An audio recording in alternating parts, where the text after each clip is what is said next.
please rise and join us in the flag salute. I pledge allegiance to the flag of the United States of America and to the republic for which it stands, one nation, under God, indivisible, with liberty and justice for all.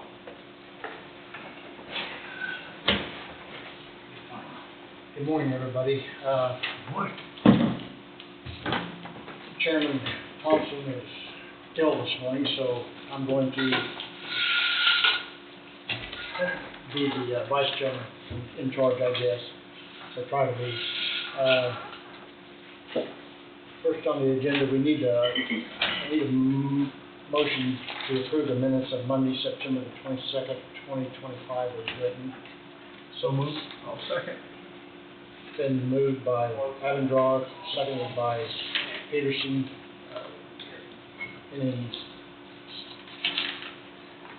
Any discussion? If not, all in favor, say aye. Aye. All opposed?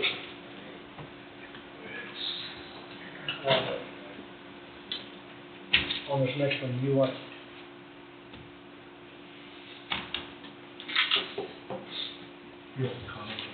comment coming in? Yeah. You want me to get here real quick? Please. Okay.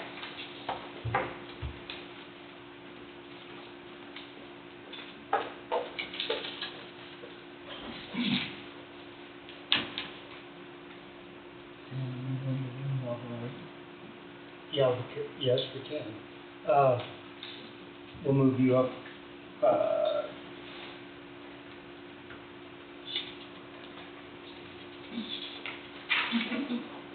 I'm sorry. Okay. Next on the agenda, we'll move you guys up. Theo Lovengeyer,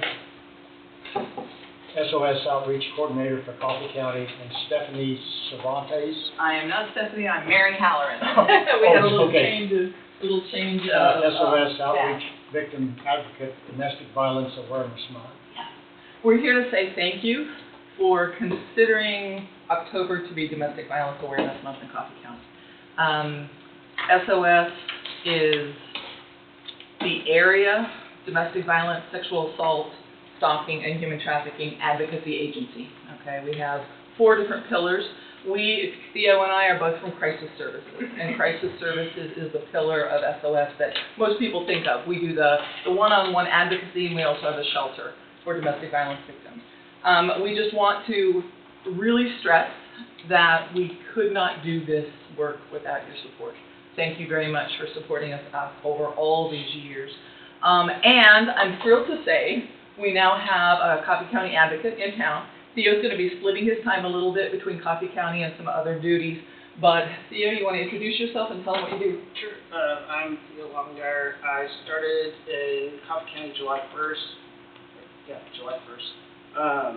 I do everything I can to help people fleeing from domestic violence, sexual assault, human trafficking, stalking, from helping them write protection orders, going to court with them, getting them hooked up with resources, and then doing outreach stuff so people know they're not alone out here in Coffee County.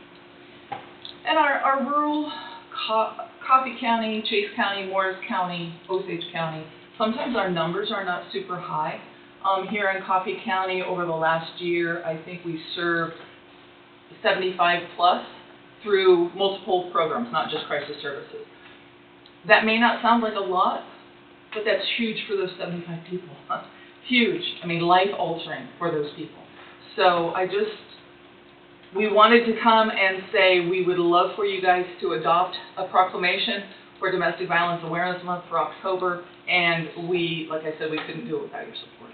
So, do you have any questions for us about SOS or about what we do? Yeah, do you have a safe house for like a domestic violence victims? Yes, we do have a shelter. It is in Emporia. Okay. One thing we find from some of our outlying counties is sometimes victims don't want to go to Emporia for shelter. Kids may be in school, they don't want to uproot the family, things like that. But yes, we do have a shelter in Emporia that is open to all of our counties. So you Plus, want- there's a address confidentiality program called Safe at Home through the Attorney General's office, which I'm certified to do. So sometimes just going to shelter may not be the option, but moving into a new home and not having your abuser know where you or your children are could be a safe option. Definitely. Don't forget about that program on. Well, thank you for what you do. Yes. Thank you for your Appreciate support. it. So you would, do I need to read this? You can read it, or Or- you can move to approve the proclamation for that. Which do you prefer? We don't need it read unless you gentlemen want to read it. You guys, I mean, I'll pass this around. I read it on Oh, okay. Canada. All right, yeah. Got yesterday, so I'm okay. Uh, You guys- It'll be available in the clerk's office if anyone would want to come in and read it. we need a motion to move, we need a motion to approve the proclamation proclaiming the month of October 2025 as Domestic Violence Awareness Month. I'll second it. Been moved by Peterson, seconded by Barker. Any discussion? All in favor? Aye. All opposed? Thank Do you. you want a copy to take with you? Yes, I'd love the signed copy to take back. Okay. So once I get that signed, we'll get it. And I don't know if she caught it, but I'm not Stephanie. E-R-N. Yeah, E. Thank you. Thank you. So, That's all right. Okay. Thank you.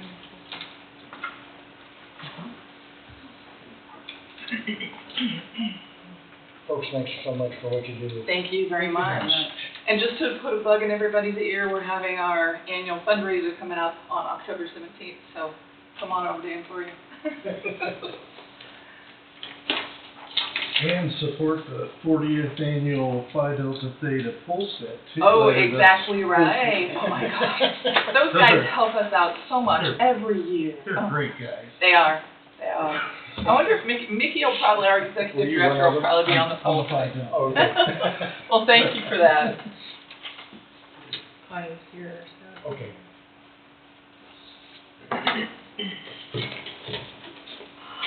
Angie, will you need a copy of this?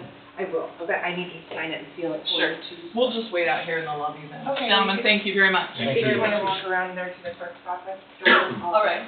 Thank you. Thank you. Thanks for coming in. There was just a question on the step raise for Shelley Cole from 3510 to 55-1. Right. And the question is, what warrants that step? She's been here for 5 years. I feel like she knows what she's doing, and I have field appraiser from when they start, and then I have senior field appraiser. And I feel like she's doing the job of the senior appraiser.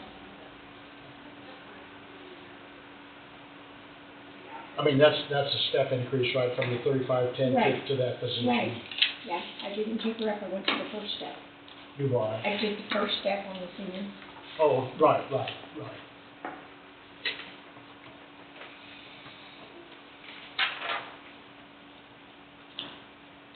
There's quite a few steps left there, the third, step 35, Which is what, 22 years, I think, 22 steps.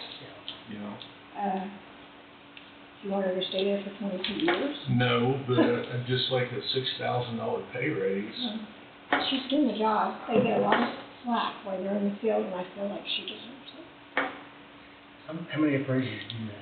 I have 3. 3. I have one senior, Lori, that's been here for 20 years, and then now Shelley's been here for 5. So you'll have 2 senior appraisers? Yes.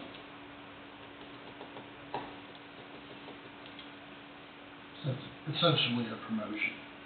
Right.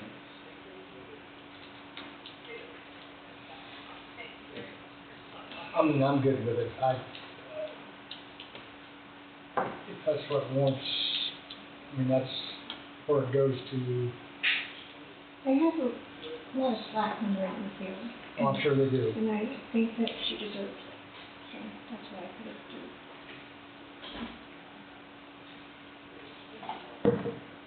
Okay, Anything else? thank you. Thank you. Thanks, Tom. Where are we at? Okay, I got it.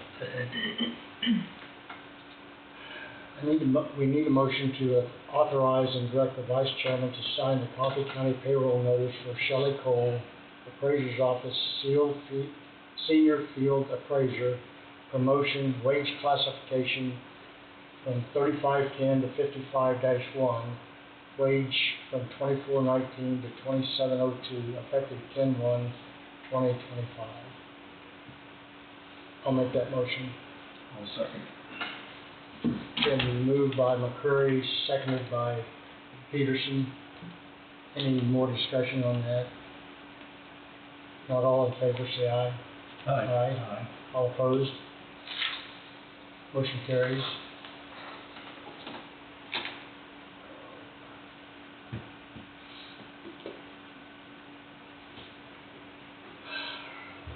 Road and Bridge Supervisor Adam Hoke. You're on, Mr. Hoke. Good morning. How are you doing? I'm doing good. No call outs this weekend that I'm aware of. Ryan, nothing. So, pretty quiet weekend. Really, I'm just here for a few motions on getting some equipment purchased.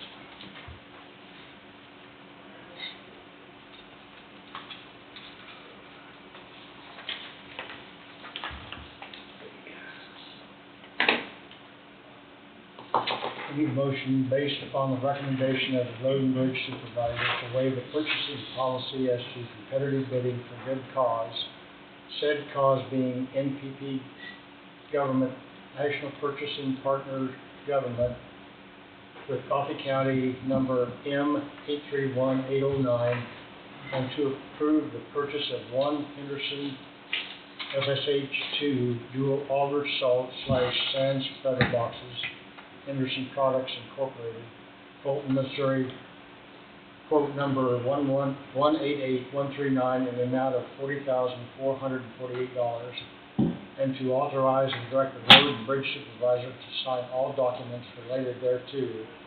Funding for the purchase will come from the General Fund, Public Works, equipment line item. This is one that you've talked about before, isn't it? I mean, you were... Yes, this is to outfit our truck that Truck. we just received. Right. Yeah, I know you talked about it when we Yeah. approved the truck. Yeah. It was mentioned that it would be brought back. Right. And that's to cover that. Mm-hmm. Do I hear a motion on that? So moved. I'll second. It's been moved by Abendraw, seconded by McCurry. Any further discussion? How many of those do you have now, Adam? This will be 7. The salt sanding spreading units? Yeah. And the rest of them? Well, sorry, 7 plus 8 with our little bobtail. And they're all in Town. pretty good condition, longevity wise? That's something Ryan and I have talked about. They are 2010s is what we have. We're bouncing around the idea of, rebuilds on those, or to start phasing those out and purchasing new. I mean, everything on them other than our top grates are stainless, so, the longevity of them Not is... real corrosive? No, they hold up pretty good other than our grading systems on top, which are just mild steel. Right. These are new, aren't they? I don't know if we're bidding on here. Yeah, yep, brand new, to be built, Are they in stock, or is this something that's gotta be custom built? custom built. So as soon as I get out here, I'll be making a phone call so they can get going on it. What kind of time frame on, do you have any idea? I'm just curious on. Last I was told, hopefully sometime by the end of the year. Just in time for this big storms? Well, we're not gonna have any snow. Okay. I'm an optimist. Well, worth the purchase then.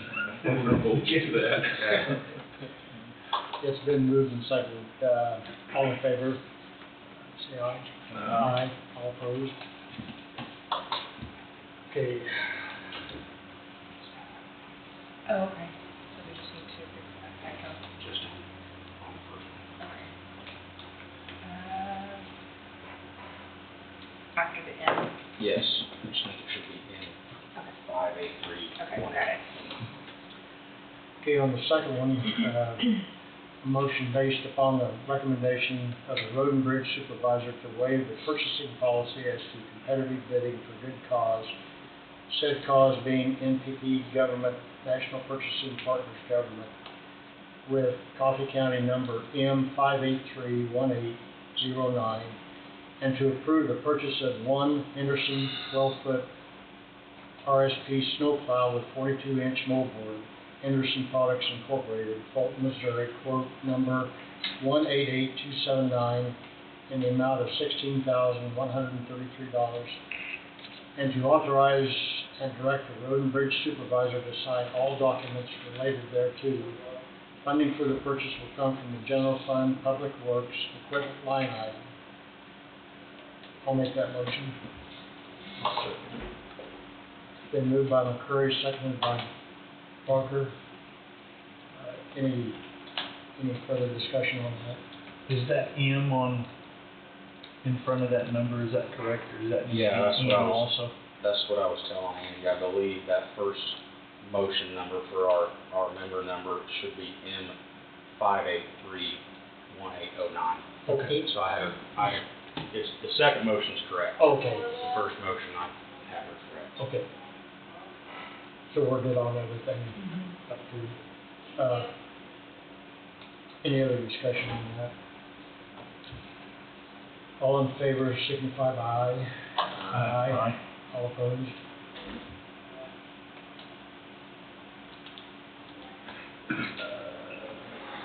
Thank you. Now this is, there's another one, right? Yeah. Okay. Angie, I moved on the first one. Oh, did I have? You've got Curry on the, Go back up there somewhere. Oops, I got off there, hold on, okay.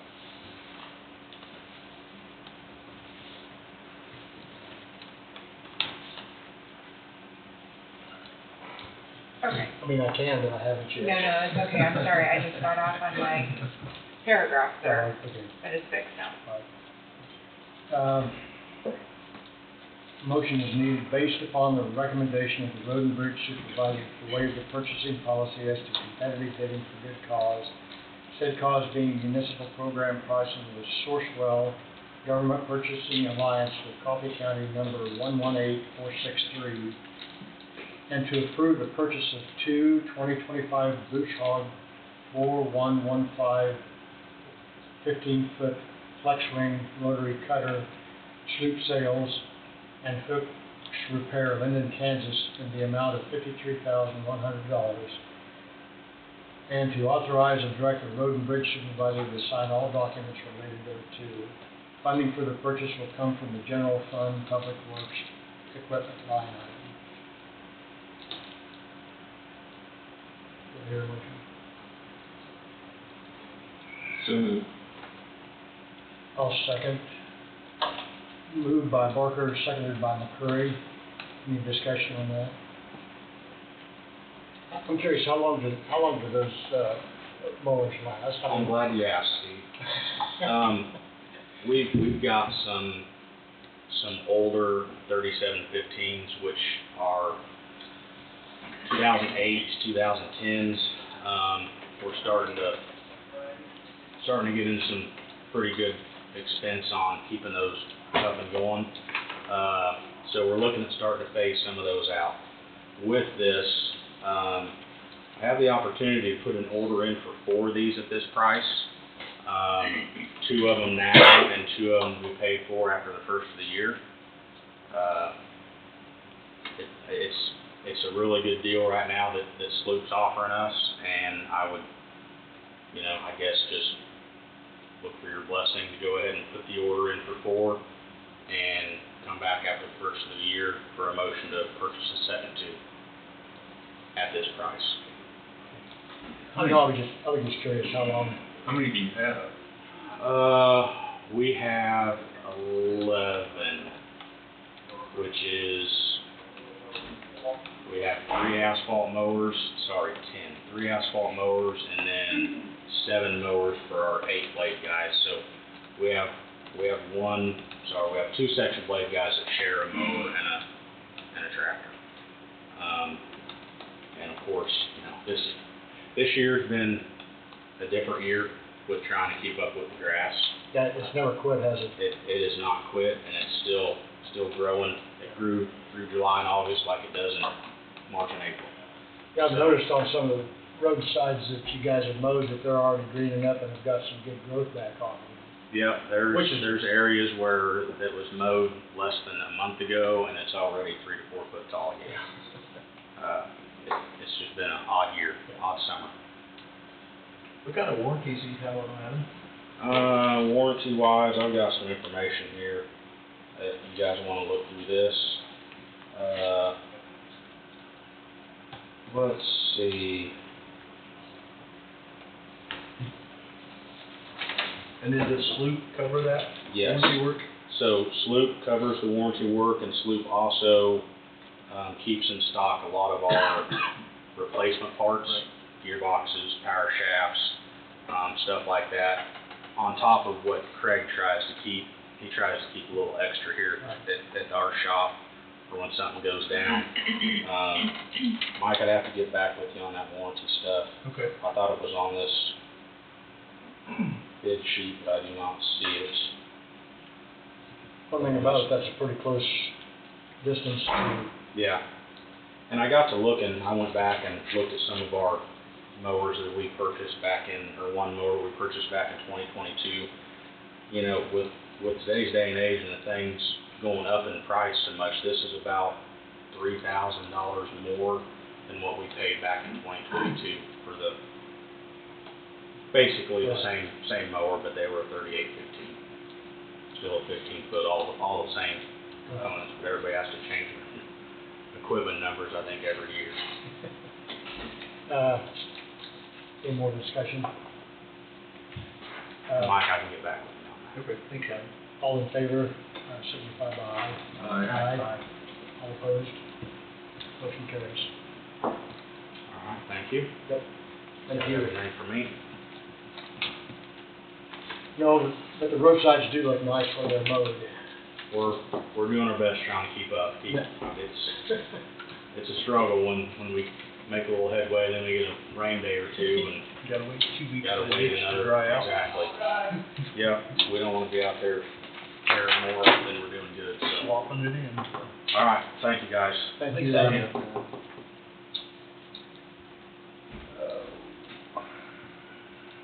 Road and Bridge Superintendent Ryan Durst, department update. And he brought paperwork for us. You expected anything less? Today's the day, right? Only one basket. Okay, good,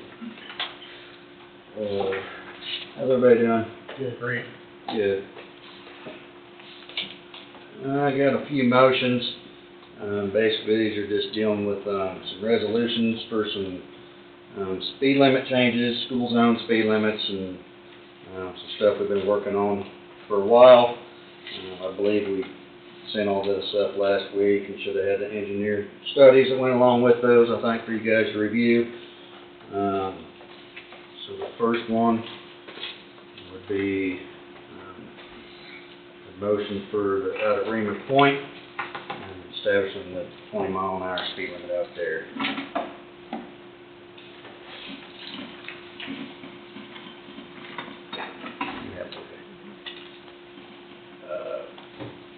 Motion, we need a motion to approve resolution number 2025-954, a resolution establishing speed limits for Reamer's Point and Hillview subdivision in Coffee County, Kansas.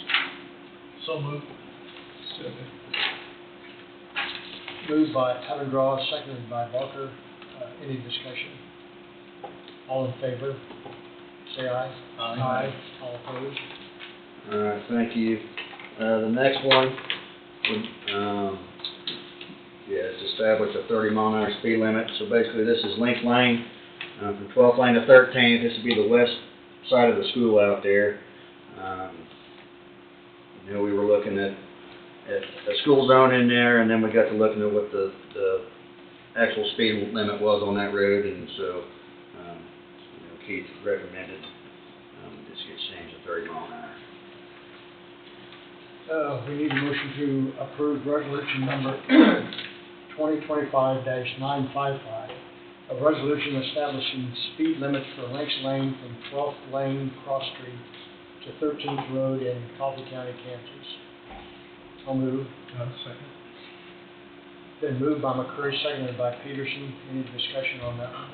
So this is basically from Cross Street in Cleveland with the city Going north? north to 13th where it stops. Yes. And what's the speed limit we're gonna set that at? Well, it'd be 30 mile an hour. Is that counties or is that cities? That's county road, So who enforces it? the police. Well, I mean, Burlington enforces up there. I mean, sheriff's office, I mean, anybody would be able to enforce that up I there. didn't know since if it was in the county, the city did it or if the county did that. Whose jurisdiction? Or even if there is one? Either or, I would say. Any other discussion? Signify, we need what's my favorite thought? You had a motion and a second. We Yes. just need to, We need to approve it by a vote. By, I'm okay with it. I'm stuttering along here, I'm sorry guys. You're gonna make it. Next one. Yeah, so that was approved, I'm sorry. Okay, no, that's fine. So on this next one, basically, we're talking the same area, but this is, to establish a school zone. So this was actually requested from the Burlington Police Chief, and there were some inconsistencies on where the current school zone was and some signage that was making it difficult to enforce some speed limits during the school zone time. So, we looked at this, and so the school zone will basically go from that, the cross street and then north a quarter mile, which is just past the bus barn, maybe up there about the ball field, will be the new school zone. So this basically just definitively defines a school zone. Yeah. Okay. Yeah. Okay, we need a motion to approve resolution number 2025-956, a resolution establishing school zone speed limits for Lynx Lane from 12th Lane Cross Street north a quarter of a mile in Coffee County, Kansas. So moved. Moved by Avondra, seconded by Peterson. Any other discussion? Signify by aye. Aye. All opposed? Motion carries. All right, thank you. Next, just our yearly salt bid. We went out for bid. Just getting ready for the winter that we're not gonna have, according to Adam, so. Got 3 bids back, and so, Independent Salt, be who we'd like to award the bid to.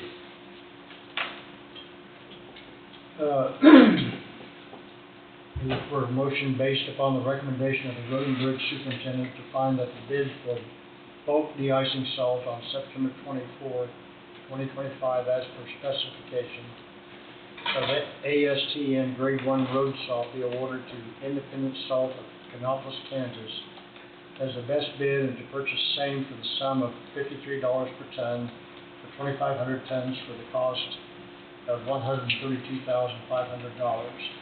Funds to be paid from the Road and Bridge Fund. So moved. I'll second. Moved by Barker, seconded by McCurry. Any discussion on that? All in favor, say aye. Aye. All opposed? Motion carries. All right, thank you. Last thing I have, paint striping. So our contractor's scheduled around October 9th to get around and start putting some new striping down. Currently we have 62 miles of new chip seal and asphalt projects. And then there were also, so that would be basically center line and edge lines. And then we also had 43 miles of center line only, which is kind of extra. When we went out for bid on that. Seeing kind of where we are now on some of our roads, I'd like to add a few more miles of some center line striping. Basically, these would be on roads that are classified as major, major classifications, some of our more traveled roads. Wayside from 58 to 12, the Autobahn, Old 50, the Plant Road would be another one. This would be kind of an additional cost, estimated to be around $26,000 for another 45 miles, on top of the estimated $140,000 that we already had when we bid this out. And so just the safety that for that, I mean, is well worth the money. So it comes up to about $600 a mile for just center line striping.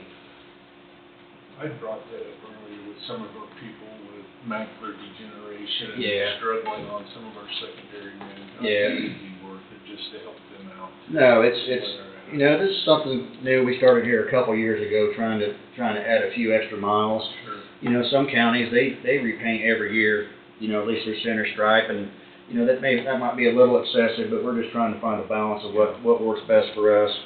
But I know it's you get in the evenings, or if there's a little bit of rain, I mean, It really darkens things up. Yeah. That does. so on those extra roads, it would basically just be the center line that we're looking at adding. On the Plant Road, I would like to go ahead and get the fog lines redone on that. Just the amount of traffic, I think it warrants a little more on that. So. Yes. That'd be from the plant back to 75. Yes. Yep. So, but no, I'll go ahead and let them know that we'll add those on. So it'll just be kind of whatever the contract price was, bid price, and just more quantity for adding that stuff to it. Sure, So. sure. All right, that's all I had. Guys. Pretty short and sweet. Yeah. So, all right. Well, I appreciate you. You guys have a good week. No, you guys have a good week, thanks. And you're gonna hold Adam to that no snow, right? Yeah. He's gonna make a lot of ice cream. Yeah. We'll see what the punishment is if it snows. So. Mike, I got some information for you. 10-year gearbox limited warranty and 2-year machine warranty from Bush Hall. Sleuths is a Bush Hall dealer, so they would Take care of it for us. Okay. So, okay. Thank you. Thank you much. Oh, gosh. I don't know what's going on here, Mark, if you gotta sign all these or what. Okay, the next one. If you do, That Patrick you were supposed to sign every one of them. Wood, Yeah. not one of them. There's 3 different resolutions. Because you guys went ahead and said you approved. Right. So, I shot him out there, You just have to stick in mind the specific names. Oh. and if you wanna go ahead and just take care of those. But Steve needs to sign this. I've got I'll send it back to him.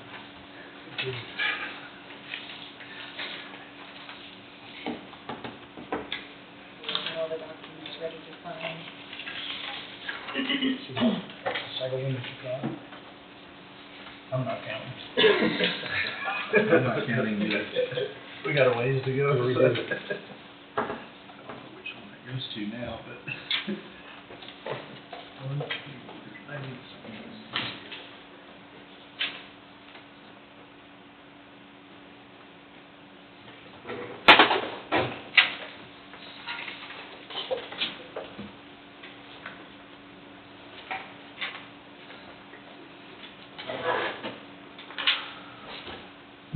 There'll be motions you'll need to make.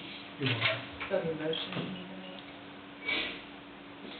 to authorize the director, to authorize the director. Vice Chairman.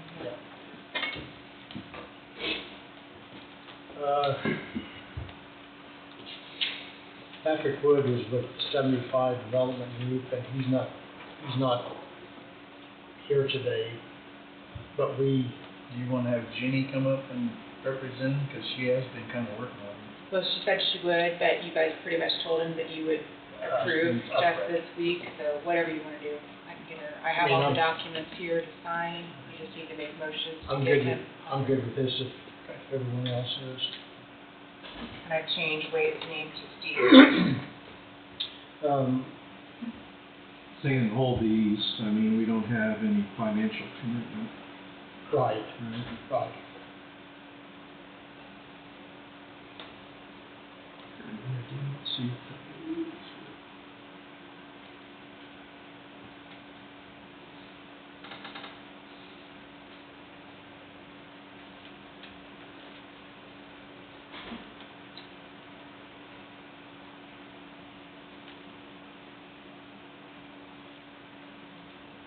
Yes, there's no,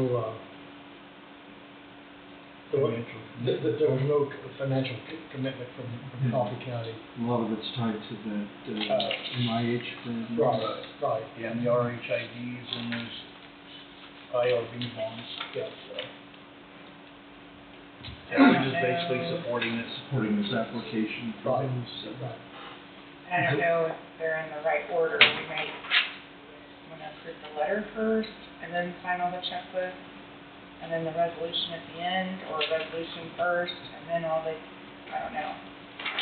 Does it matter, Wade, do you know? I'm sorry, I missed. So we have a resolution, a letter, and then some checklists or certifications for this Patrick Wood. Should they do one before the other in this? Or does it matter? It probably doesn't matter, but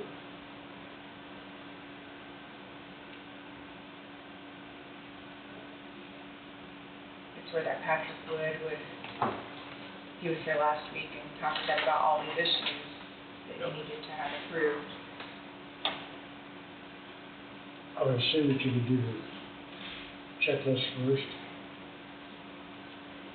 Is that your question, Angie? Yeah, like, does it matter, or, I mean, if you just have all the documents, is it just go I through? think that's what he was wanting the documents signed, Yeah. so he could proceed with his paperwork. That's the way I understood it, so. And then we just kind of wanted to look over what he had. Right.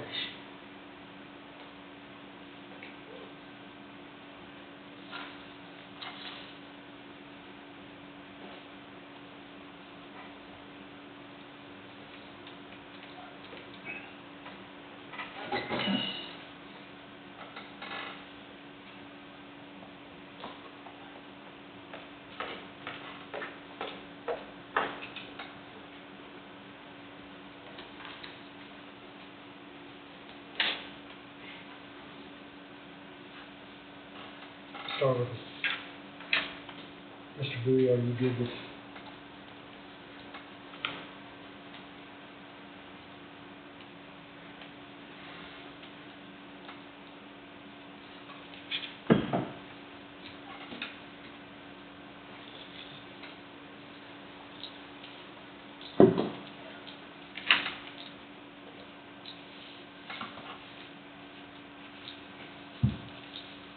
Did you sign that here on this, Steve? Sure, it's okay.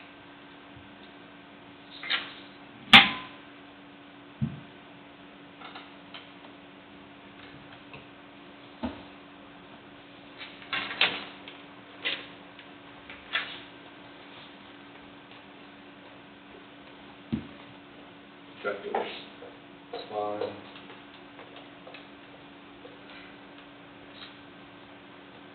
Energy certification.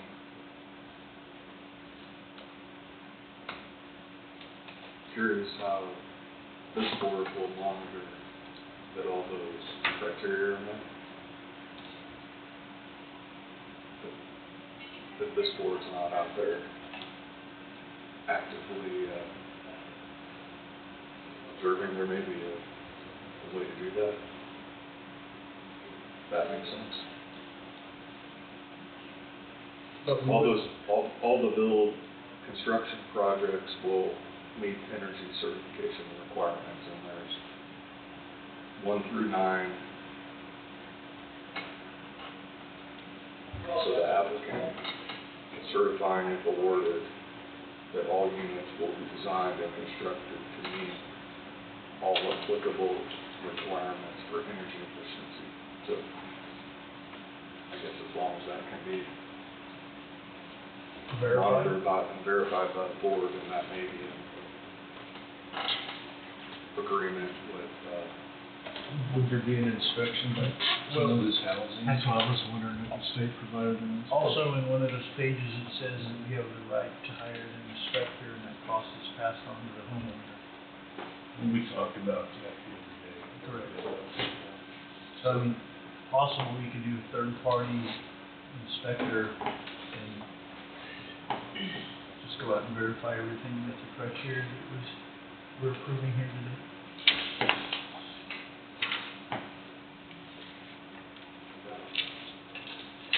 nothing stands out. I don't see the need to do anything in any particular order. Motion to authorize and direct Vice Chairman to sign the site review checklist. So moved. Second. Moved by Avondross, seconded by Barker. Any discussion? All in favor? Say aye. Aye. All opposed? Motion carries. Second would be move to authorize and direct the Vice Chairman to sign the energy certification. I'll second. Been moved by Peterson, seconded by McCurry. Any discussion? All in favor, signify by aye. Aye. All opposed?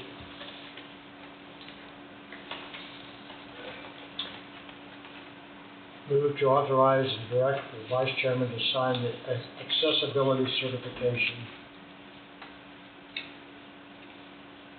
Who's that? I'm trying to think of.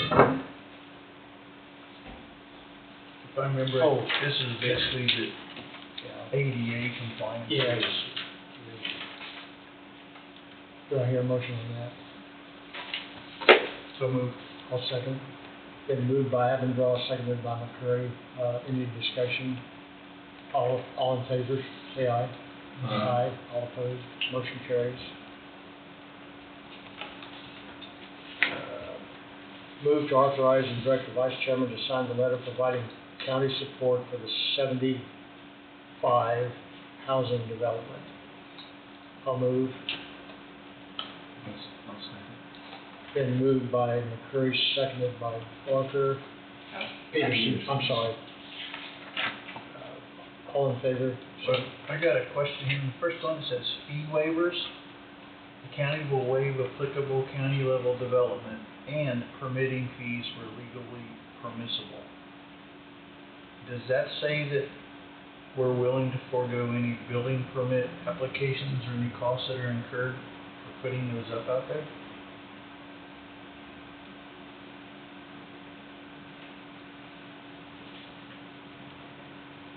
Talks about the fees. Not permits. Well, we charge for a building permit. So, I'm just saying that we would waive some of those fees. We talked about some of that last week, about what the county could. Could do Also, that also support, some to support, yes. So that, because we needed to show some type of support to, so you could apply for that MIH. right.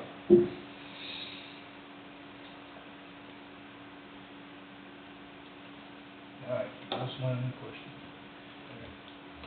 All in favor of the motion, say aye. Aye. All opposed, motion carried. One more, Angie? Yep, the resolution. Okay.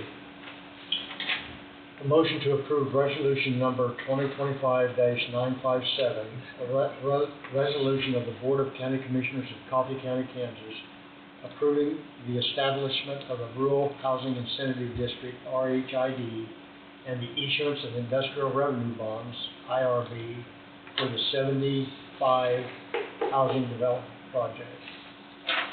So moved. I'll second. Moved by Avondross, seconded by McCurry. Any discussion? So I take Wade, have you read all through this one? I have, it seems somewhat boilerplate.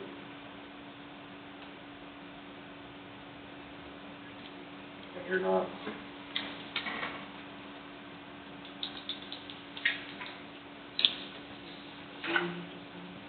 the only thing that's missing is, the bracketed area, and for legal description. So do we sign, do we all sign those? The property's legal description. Right.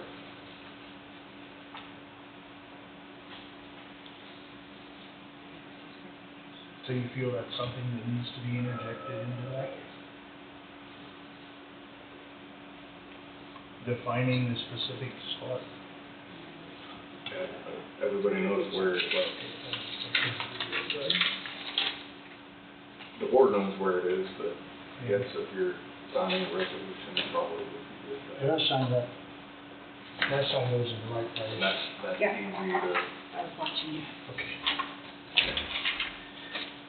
Okay, and the last one is the resolution, that unless there's an issue, if there's something I need to change, I do have that in Word, I can modify that. He's wanting, Wade thinks that we should, That second whereas, Okay. put the legal description in there. there's a bracket for legal description. Okay, where do I get that at? Deeds office. Do you wanna hold off on this one then? For a few minutes? yeah, we probably need to, if it specifically has that in there, then it probably needs to be in there. Okay, so do we wanna just, We can get a hold of, Jenny and see if she has anything, we can probably get it from GIS map, Yeah. and then it has it as well. Just make sure we're talking about the right property. The right property. Yep. We can hold off on that one. yeah, I'm messaging her now. Table that for a little bit, yeah. So since we have a motion and a second there, we just, Oh, yeah.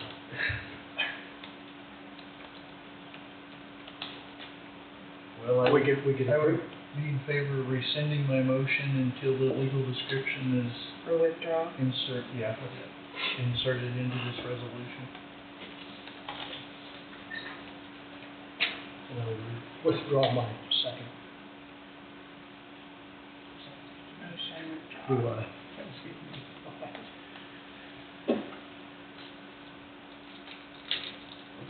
Okay. So we'll hold off on that. You want to take a break for a little bit? Our next one is, Amber. We can take a break and then start signing plans. Okay, yeah. We'll take a break, and reconvene at 9:58. That'll work. Actually, I guess she'll go right to Amber, she'll probably be here right in. Well, That's all right.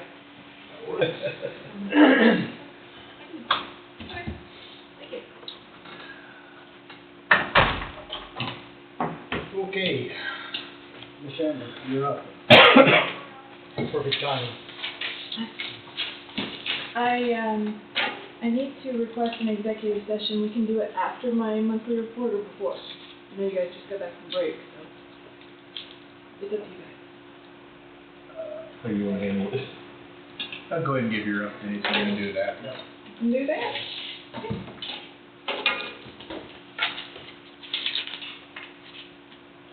So, an update on radio towers. They are starting the dirt work on Leroy and Lebo. Starting to move the dirt around. Gridley is still in the permit process. We were kind of unaware that Gridley zoning went through the county. The other cities that don't have zoning, they don't really do anything.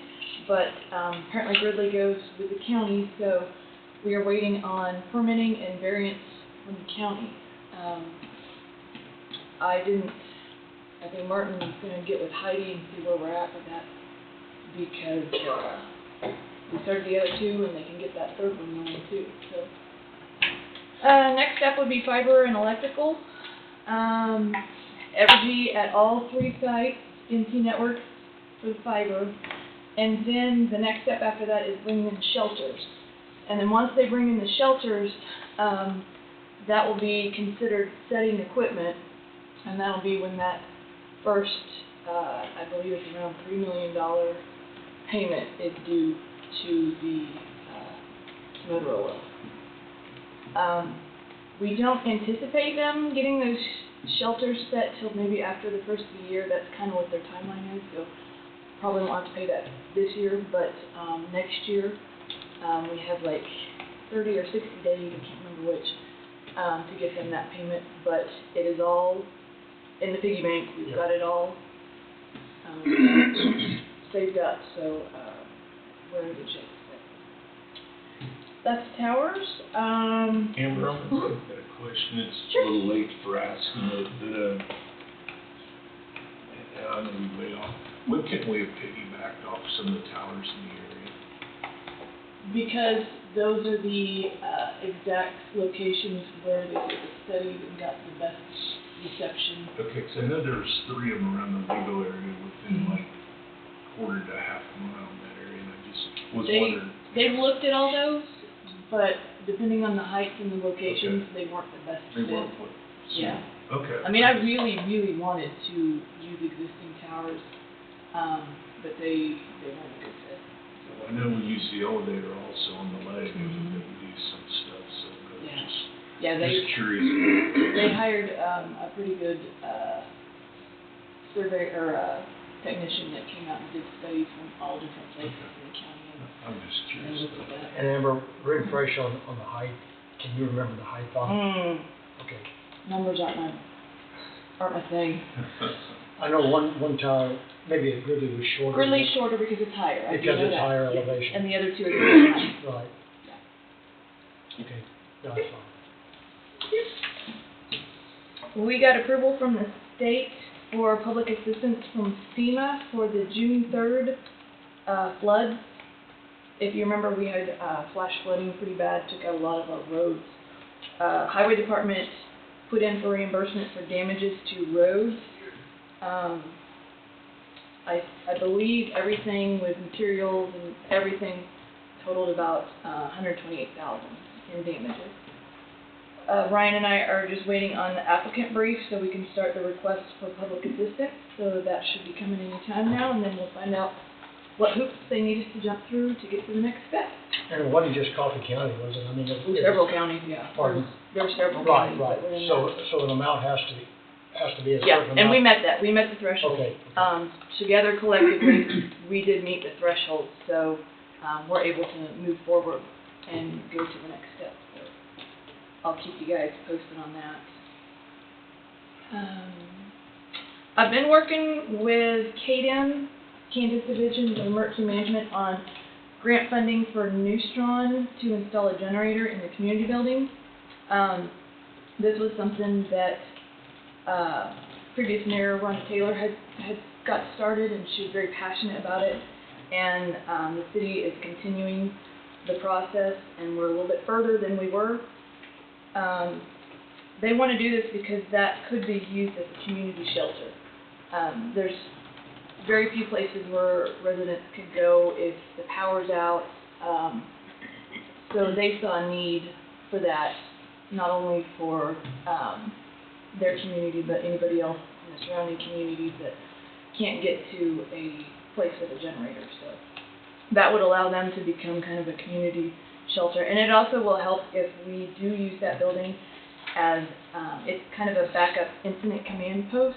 If we had a hostile action situation, we could use it for many, many, many things because it's a really good building. It has great setup, lots of space. So it would be, I have put in how helpful it would be to us if that had a backup power source on it. So. And you're trying to get a grant on that. Yeah, they're trying to get hazard mitigation grant, I believe. So.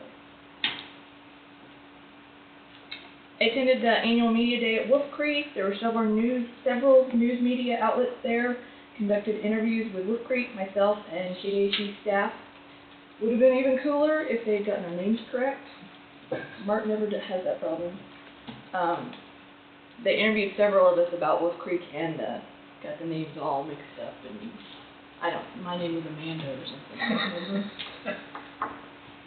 So next time I'm handing business cards out. Tim and I attended the KEMA conference in Manhattan. It was great training, good networking with all the Kansas Emergency Management coordinators and directors. That was a couple weeks ago. Tim and myself trained Newman Hospital staff to handle contaminated patients. We then served as controllers during their FEMA evaluated exercise last week. There were a few things we had to re-demonstrate, but overall the hospital staff and Lyon County EMS did a really good job showing they can handle contaminated patients should something happen at Wolf Creek, or they could use that in any kind of hazmat type situation that they have. We won't have the final results until later in the year because they're going to combine it with some other exercises that we're having and make it all into one report.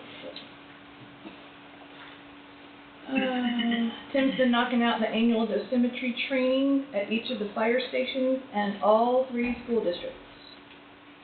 Julie's working on Wolf Creek plans. We are still working on the jail shelter in place for inmates at the new jail with FEMA and KDIM. Martin is working on the preparations for installing 800 megahertz radios in school buses and in various school locations. He's currently working on each of the school's own talk groups. This was the old radios that we had from getting new radios for fire and law enforcement. Those radios can be repurposed and used in the school district. And so they'll be able to talk to dispatch, talk to fire, get law enforcement, talk directly to them. They'll have to go to a different zone, I assume. Yeah. I mean, They'll probably be sitting, they'll each have their own talk group, each school will, and they can talk directly. Dispatch, I think, is usually the standard that's on every one of those zones. And if they want to talk to others, they'll have to switch. Right. And we'll do some training with them. I did work up and send over some plan templates for Coffee County Fair Board for inclement weather during the fair. They haven't really had any kind of plan for what to do for inclement weather, and if you remember this fair, we had some pretty nasty weather come up, and they had to move some things around and cancel some stuff. So I found some plan templates and converted some things for them, sent them over to them, so hopefully they'll get that to their board and get those put in place. Upcoming events, we have LEPC on October 8th.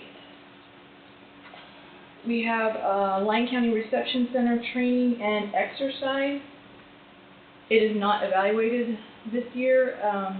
We have no reception centers in Woodson or Lyon that are evaluated this year. We have like a little break, but Lyon County, in keeping with trying to exercise their people and keep everybody up to date on everything, decided to go ahead and do training and exercise. So Tim and I are going to go over and we're going to help everybody train, and then we'll have a little run-through exercise stuff on November 24th.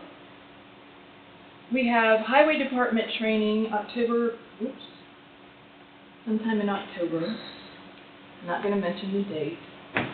And then we have an evaluation on their decon, emergency worker decon setup. So what that is the Highway Department is the emergency worker decon facility. If there are workers out in the field or anywhere that might come across contamination, they can go there and get decontaminated. We train Highway Department staff and personnel how to properly decon for radiological events, and so equipment, fire trucks, anything like that would go there and we would decon them. Will I'm sorry. No, will the equipment be out there for the decon then? I mean, or how about? Yeah, everything that they need, and they will have to show, simulate showers, and I believe simulate water. I don't think they actually hose down any fire trucks, but No, I'm just curious if if they would have the equipment out there. Yeah, they do. They, all their decon equipment is stored at the shop because we don't want them having to run around and try to find it. So Right. it is there. Right. So if anybody wants to come and watch that, get with me and I'll get you the date. And then a superabundance of meetings and conference calls. Every day, there's a meeting or a conference call. So. If we can, I'd like, what's the shortest amount of time that you guys go into executive session? 5, 10 minutes? Whatever you think you need. Let's do 10, we probably won't need the whole thing. Is that okay? Or we could 5 and come back. find and come We back. do another one if we have to. Okay, that's good with me. 5 is good. I'd like to request an executive session, for non-elected personnel for job performance. 5 minutes.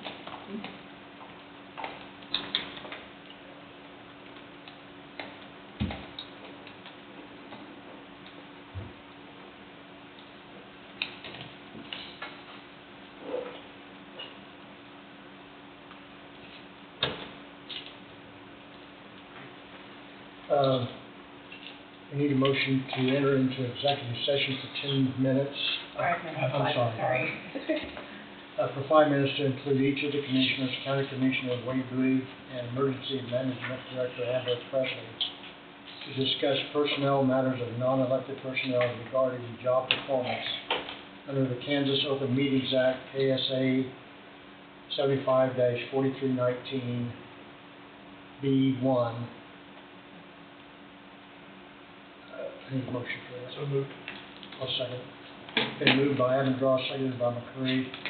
Any discussion? All in favor, say aye. Aye. All Time do you opposed? go? I'm sorry. Oh, sorry. What time do you go on? Oh, we're going at 10:15.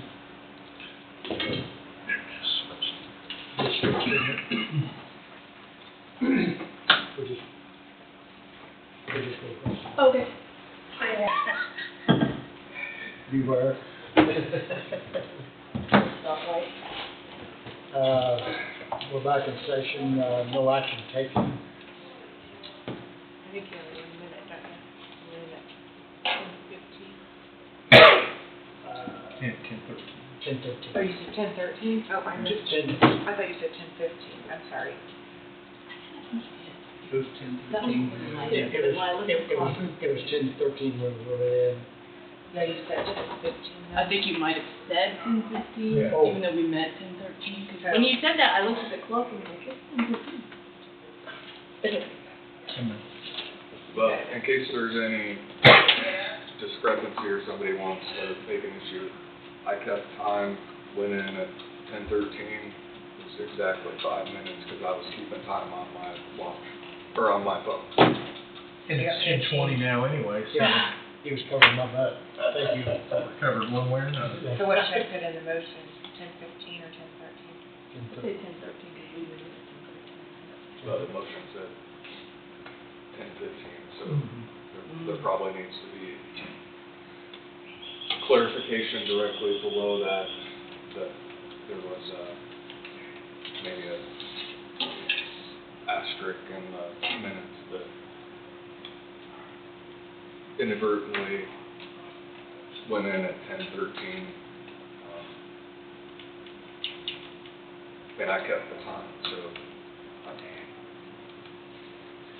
if there's an issue with anything, it's usually with executive sessions. I think having the World Wide Web able to watch and see,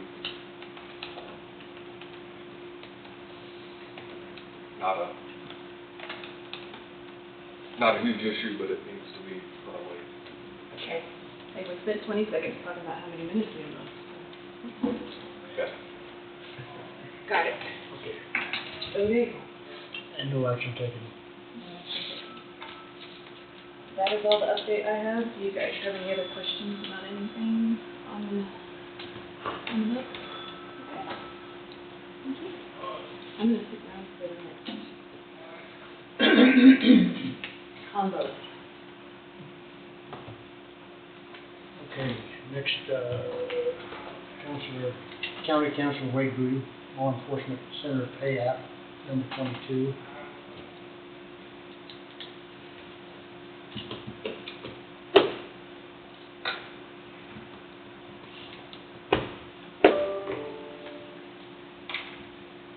I thought I was gonna short circuit some of our technology issues and plug this into that, but I can't get behind that, so.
How you doing, Sheriff? All right, how about you?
Oh, yes.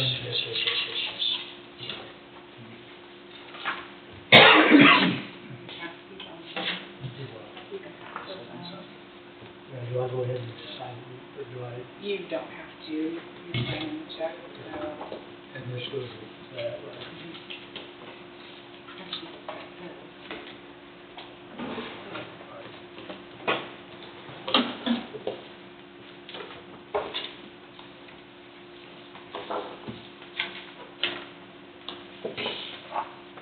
Sir? And this goes with this.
Want to sign anything?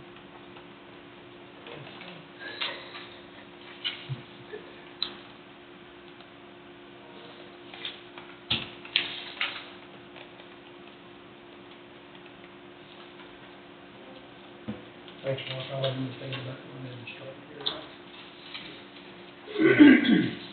You might as well get jump started. Yeah.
Is everything for the green folder? Correct.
That's everything for the green folder.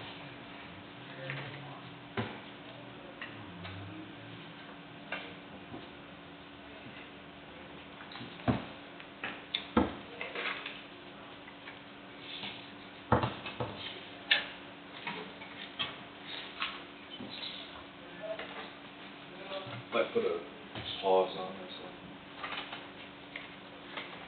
I'm having to restart this laptop to get where we need to go. Technical difficulties. Says it was connecting, but as you see it wasn't. So I take it that stream's not easy to get up, get down. You were gonna plug something in the back of it? Well, I was gonna try to hardwire, hook up a wireless transmitter that I actually use in the courtroom and I have good success with, so we don't have to deal with this. But I can't get it to move, so it might be something to see if we can figure out.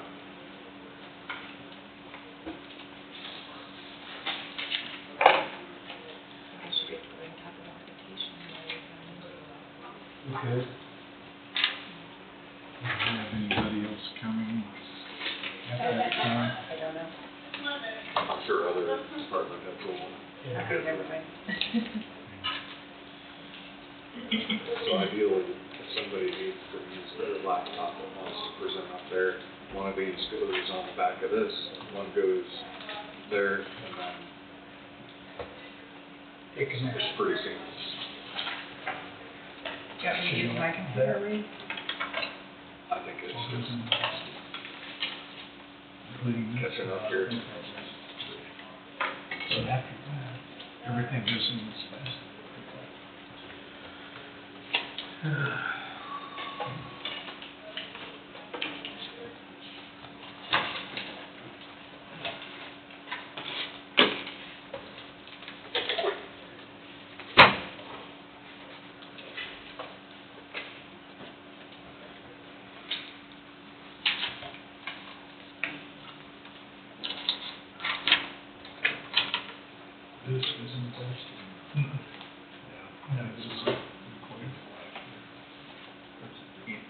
I'll take this so we don't get confused. Thank you. Yeah, we do. Did you want to sign these?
How's the license been? It's the cleanest thing in the whole building. Looks pretty good. Good. Saw that last night. We did last Friday.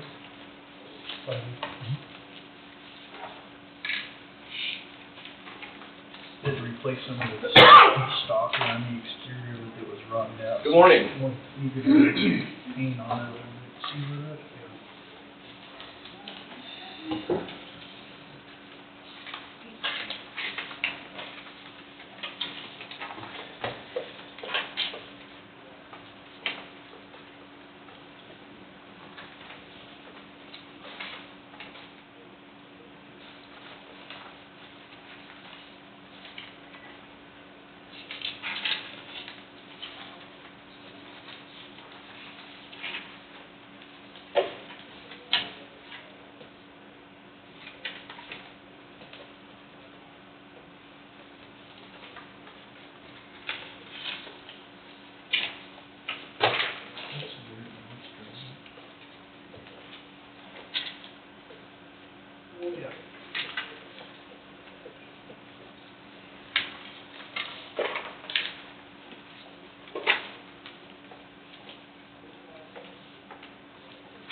again, there's the form for that.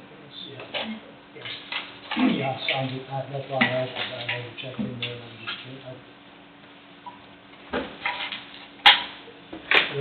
is the building done here? Today. Today. They're putting the roof on it today and finishing it. It'll be done today.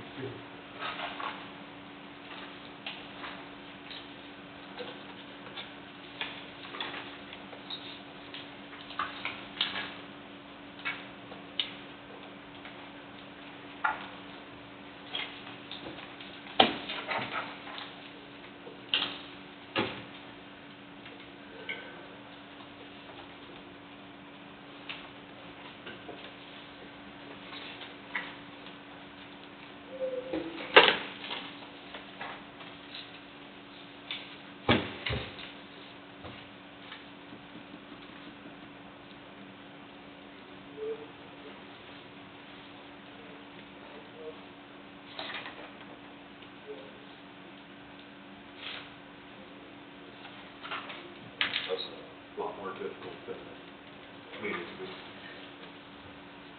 Ready?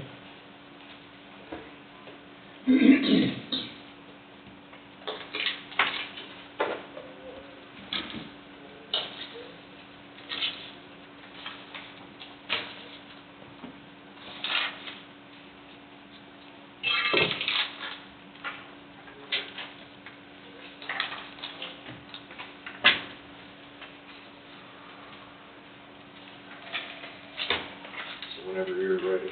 We're ready. Oh, we on it? So I have what you're gonna see on the screen. This is the original copy right here. Everything that's written on the screen, everything that's highlighted is also in this copy here. So if anybody wants it, they wanna look at it, they wanna make an open records request, whatever it may be, we've got it. This is payout number 22. It's for the period ending August 31st of 25. The total payment, $513,101 penny. That still includes retainage, and it's my understanding the county will soon see just a single payout that deals with retainage, since this part of the project is done.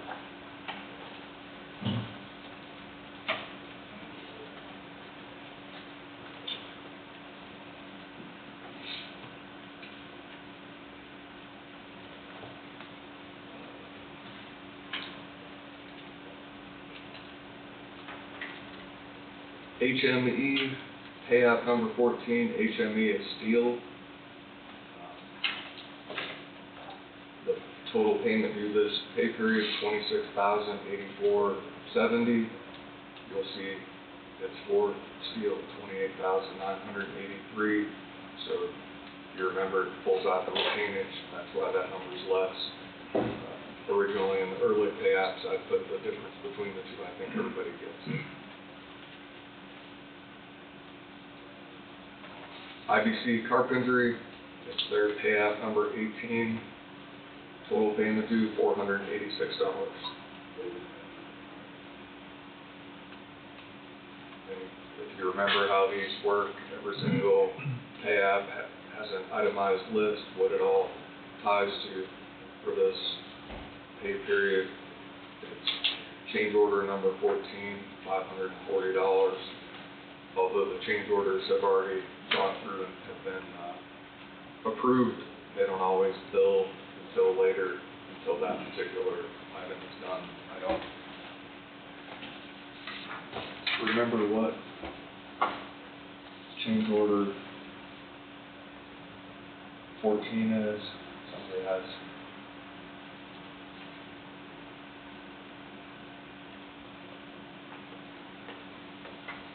And that's their change order, not necessarily our change order, so my eyes were working better, or somebody has eyes that work. But this is the change order list. I just couldn't get it printed out on a sheet, so everybody sees it. They've got better eyes than I do. I need a magnifying glass. DH Restoration, they call them draws, but it's payout number 11 for them. Total $3,401.10. Again, the change orders they're catching up on. The total $3,779. Poly Jail, this may be the lowest number that we've seen. This is their payout number 20, $4,313.23. Security door hardware, security glass. And if I'm going too fast, let me know. But total $4,540.24. Sunflower Restaurant, you've not seen this one before. This is payout number 1, and I think the only payout they're going to have. So $209,010.60, and you'll see everything on all the sheets. It's for all the kitchen equipment for the jail.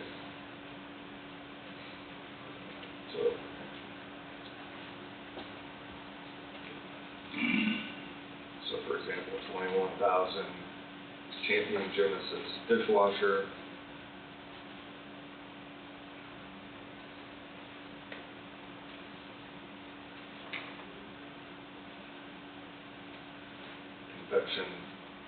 Convection oven.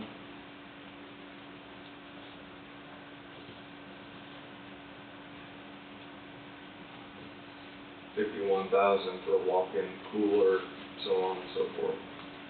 So the total 208, or 232, 234.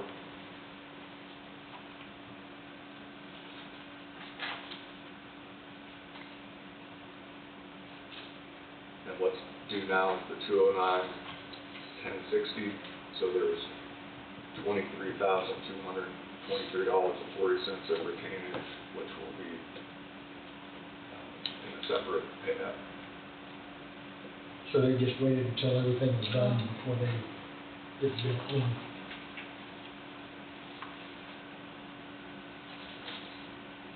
McElroy's payout number 17. Again, a low one for them, $21,866.40.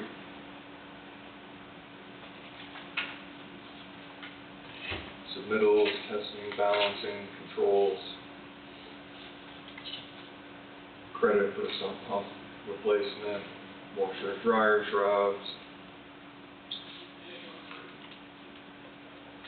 Total of $24,296.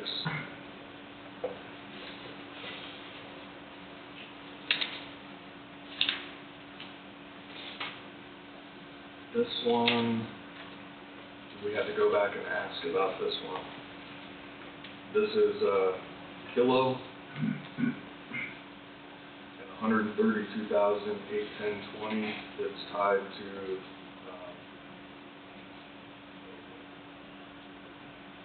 the asphalt, basically the parking lot area. So those change orders we had to do on the west side? That's separate. That's going to be a So different. the north side of the building.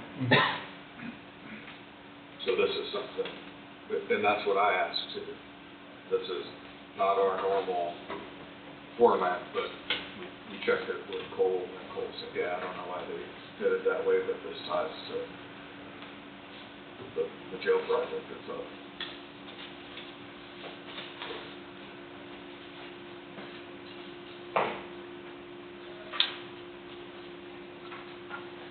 TK elevator, payout number 5, $5,433.75. It's specific to, if you remember, elevators are designated elevator 1, elevator 2, this is elevator 1. And it's tied to change order number 3. It's only for elevator 1. And then this is where they designate elevator 2, and you see there's nothing there. But then they have an invoice that's tied to a waiver.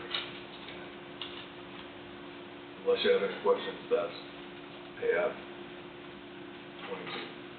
You can see it right here. Should have a motion that goes with payout 22.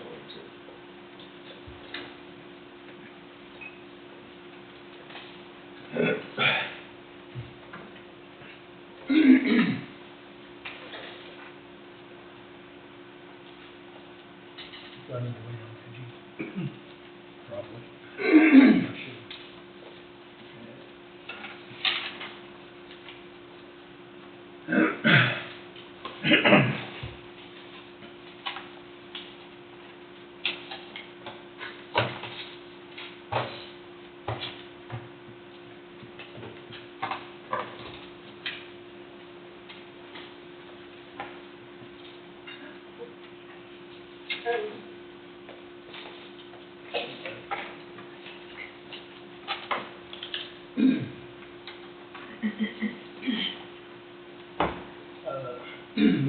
motion to approve the application and certificate for payment application number 22 for period ending 8/31/2025, submitted by River City Construction LLC in the amount of $513,100.01 for work completed reference to the Coffee County Law Enforcement Center project. Funds to come from the jail construction project fund, Fund 111. I'll make that motion. Seconded. It's been moved by McCurry, seconded by Avondroth. Any further discussion? All in favor, say aye. Aye. All opposed, motion carries. Where are we at with phase two?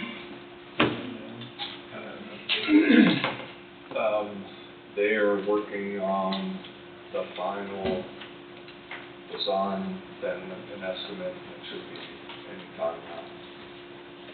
That's we've been corresponding back and forth. We had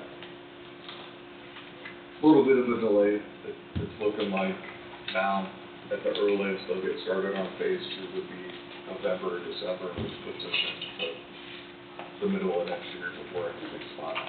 That's not ideal, but things are some things are outside of our control. But true statement. Okay, next on the agenda.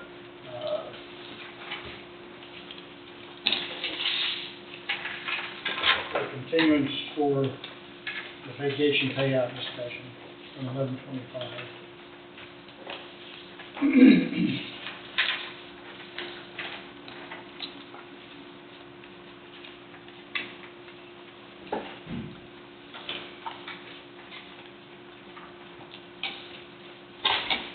I think, and I'm not sure if we're to start or how to proceed, but I'll dive into it. The issue is we've got employees that need to burn vacation time.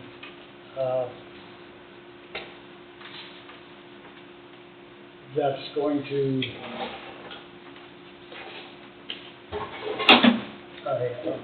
it's going to take them out. It's going to short staff some different departments, or some different departments.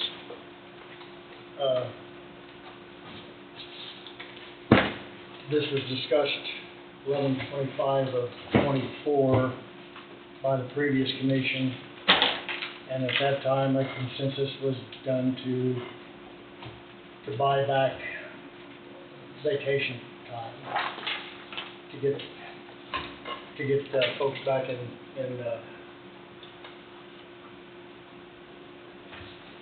good standing.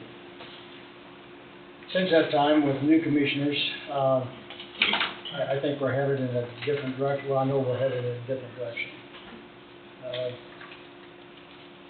It was talked about maybe, I think last year, if I remember right, the end result is that we did extend it out for 2 or 3 months. I believe that's correct.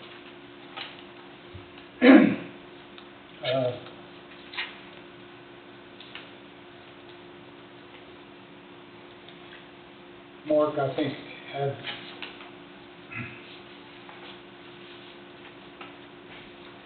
used the term of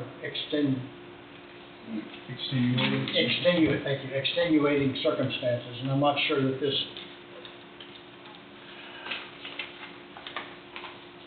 I'm not sure that this is part of that. I know in Todd's case, I think they were short-staffed for some time.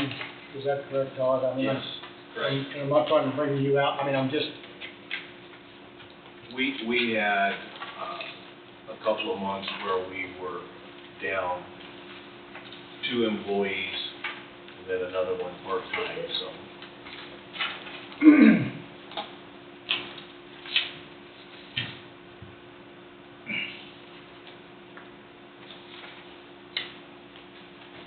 I've thought about this since our last meeting all week long, and I'm not sure if there's a good way to I don't wanna make something permanent, I guess is where I'm coming from, after thinking about it. I guess I would like to see it extended like we did last year for 90 days into next year. And then at that time, then we need to address it so that our employees do take vacation time from then on. I mean, I'm just talking out loud now, but, and somebody else jump in, please, because I'm struggling here. But I guess that's my feeling on it. I think to fix this problem for right now, I think we need to extend it out for another 90 days into 26. I'm open for discussion. I guess just, what I stated last week, and I still believe, I'm opposed to any vacation buyout or buyback. Where I mentioned the extenuating circumstances, I mean, I know there, excuse me, each department's different. I mean, and if an employee has vacation scheduled, particularly at the end of the year, and then they get called back to work or something like that, I mean, I'm okay if that vacation is, that's what I call extenuating circumstances. If it was carried over to the next year and used up within like 30 or 60 days, I mean, that way there would not be a buyout, but it would be carried over. Also, I mean, in the policy, I mean, it says, and if I remember right, a lot of those employees that are having trouble taking vacation, there are long-time employees, and they're offered more vacation, additional hours of vacation. And, you know, I was going back looking at the policy. I mean, there's a line in there, it says, employees may use vacation leave subject to the approval of their department head. The dates for the taking of vacation leaves shall be scheduled in accordance with the policy established by the department head. So, I guess, I mean, I'm okay with the policy the way it is. But if something needs to change within the department, I mean, if the department head has a policy, particularly something written down, I guess that needs to be approved by the commission. I mean, I suppose that could happen. Well, and then I said that I think, and I'll use Todd for I think you've got what, 2, 3? I've got one in each department. So if they burn their, it's gonna fit that department, whether, and I'm not blaming anybody for this, but it's going to put that department in short personnel. That being said, if we would extend that out into next year without loss for 60 or 90 days, and I use 90 days just to spread it out a little more. And then after that, make sure that unless something extraordinary comes along, that we would need to make sure that those employees do go ahead and take their needed insurance. I don't know how else to express what I'm thinking. I mean, that's just what I know. And also, I mean, vacation is accrued. It doesn't say you have to take it. So. Right, but the problem is that they build up to their 240 hours. You can carry over X amount of, depending on how many years you've been here, and I guess you can choose to take the vacation or not.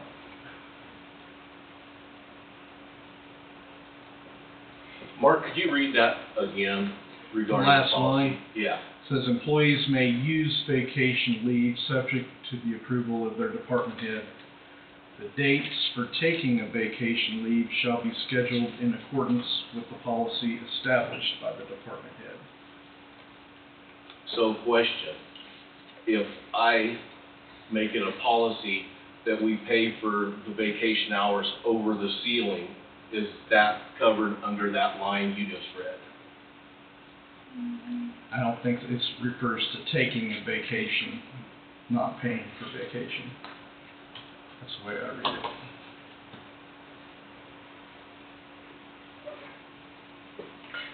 And I think, yeah, that's right. That's the way it's written.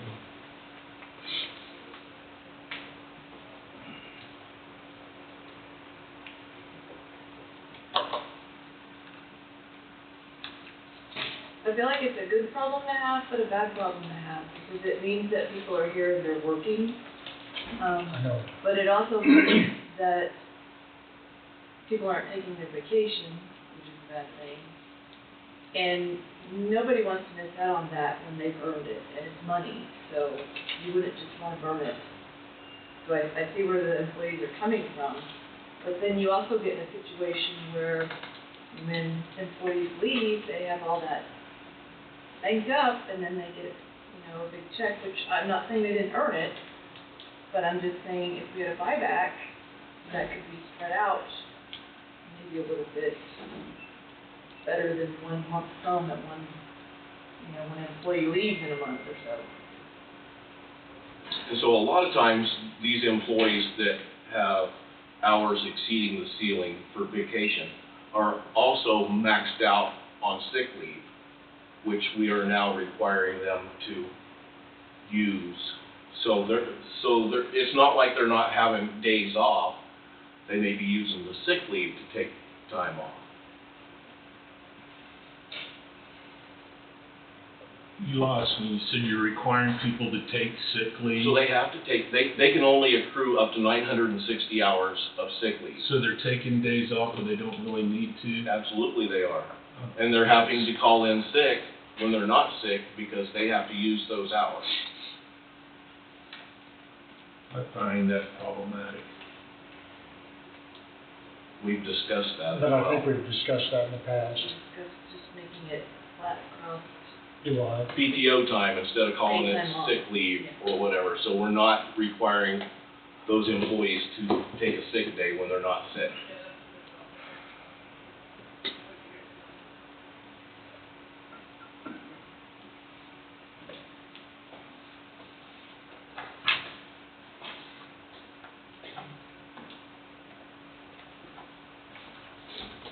I'm gonna throw something out there that maybe there needs to be a group from each one of the departments, not including the department heads, of the employees get together and see if they can present to us something that they find that this might work. That we don't have to abide by, but to get their ideas, to see if we can come up with some resolution that works for all of us.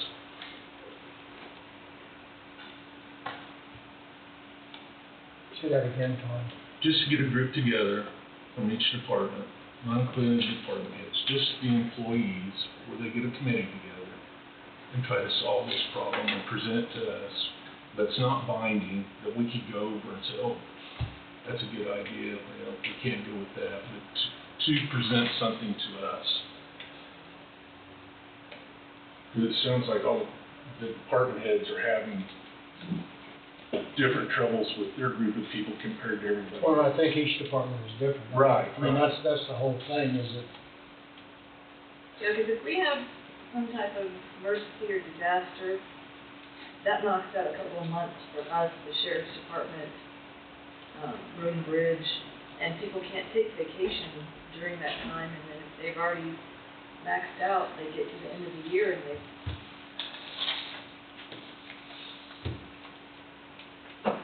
and I don't believe that it's done, I don't think it has to do with money as far as just, because I think the folks that are involved have been with the county for several years, and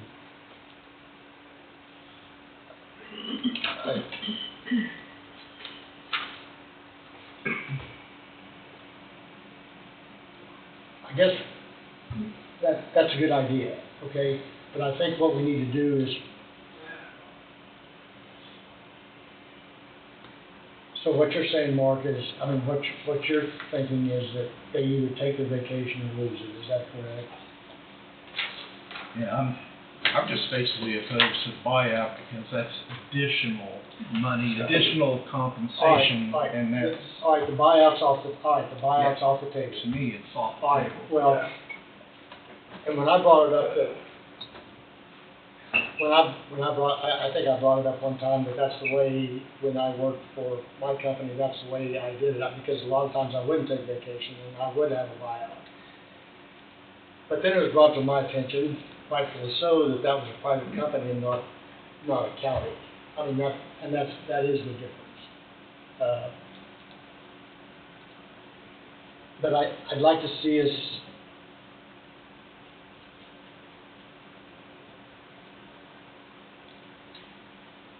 we have a problem right now with, I don't know how many people that would be involved. I have 6, out of 61.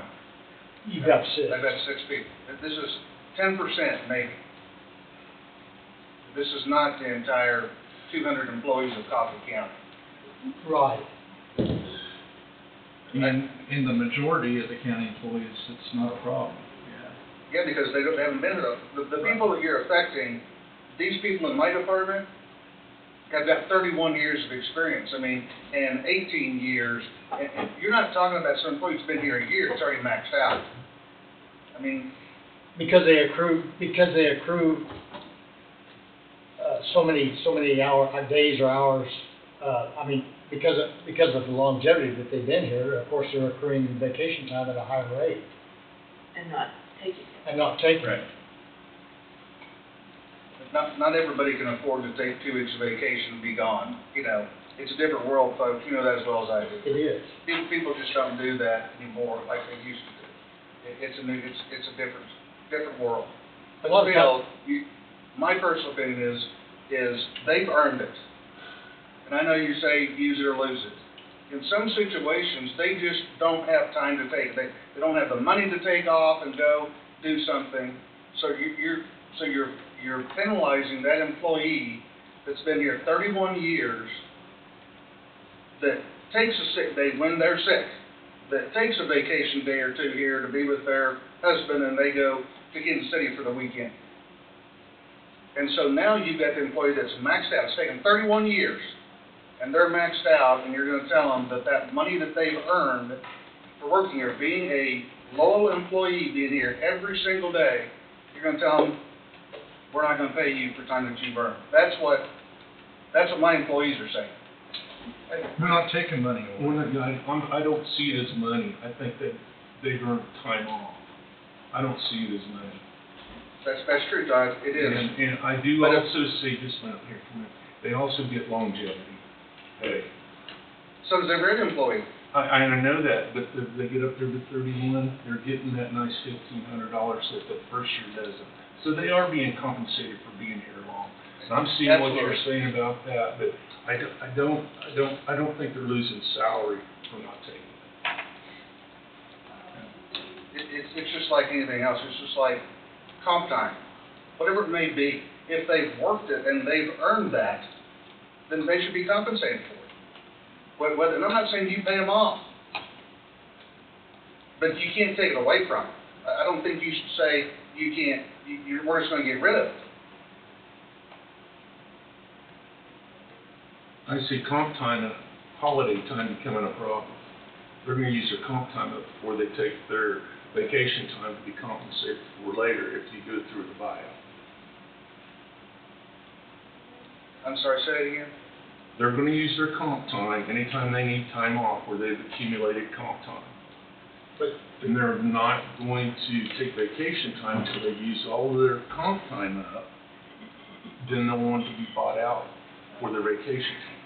I understand, but if it's time to work, you can't force an employee to work for free. They can say, I want overtime or I want comp time, and you have to give that to them. So one way or the other, if they're working it again, they're working it, they've earned that. And comp time's got to come off first anyway, does it not? Correct. I mean, comp time go, I mean, that, They have to use any comp time they have before they use a vacation right, day. right.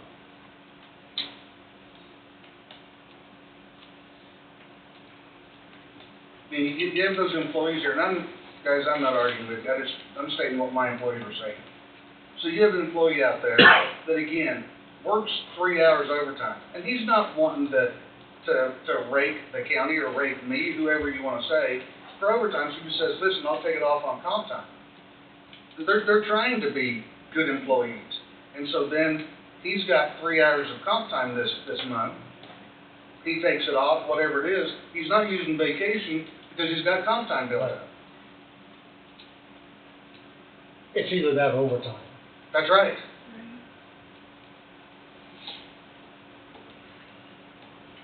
Well, I would overtime agree. would be cheaper.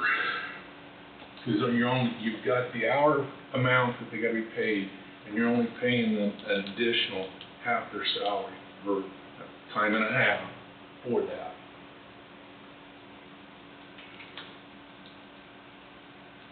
I was gonna say, I would prefer to pay these employees for their excess vacation hours as opposed to being shorthanded.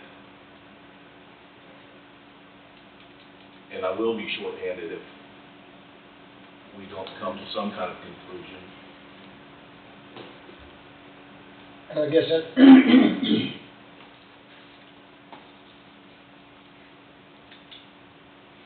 I guess that's why I was wanting to extend it out into next year for 90 days and then try to get something worked out, because it's going to happen again. It's going to happen again. Every It year, will. every year, Yes. every year it happens. You extend it out next year, it's gonna compound the problems, because you got a 3-month period there that you're letting use last year's, and then you got only 9 months to use the current year's vacation.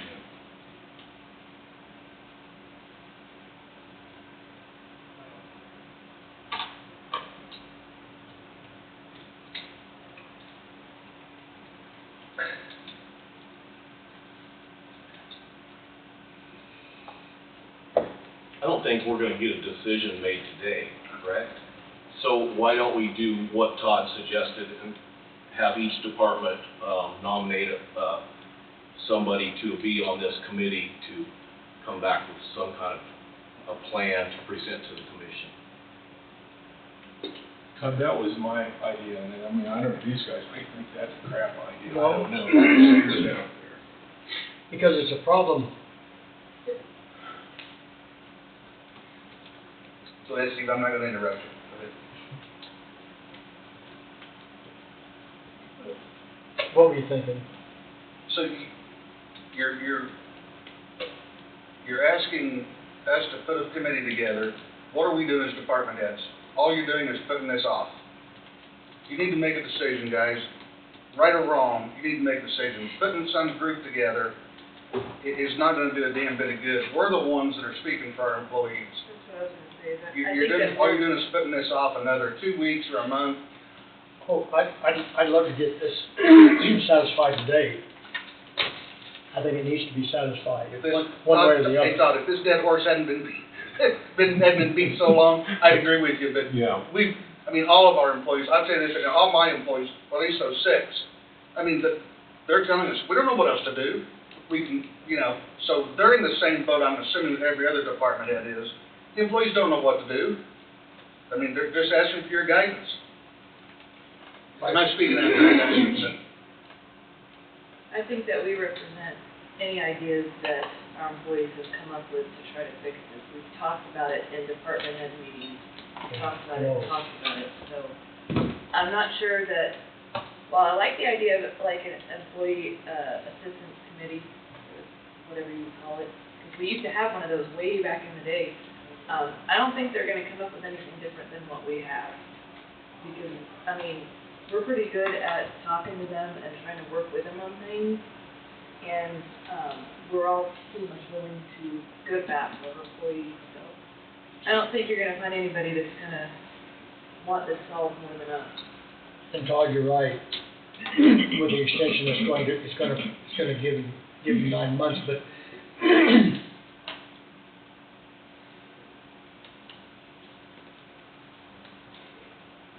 I think I guess we don't have to do anything at all and just keep it status quo, but if we do anything, it needs to be done, I think today, one way or the other. And that's whether it's an extension or just stay where we are and you know, take their vacation, or give them 3 months in the next year or 2 months. I'm just using 90 days, so whatever that is, and then make some type of an effort of not having this happen again. I don't know what else to do. I don't know how else to.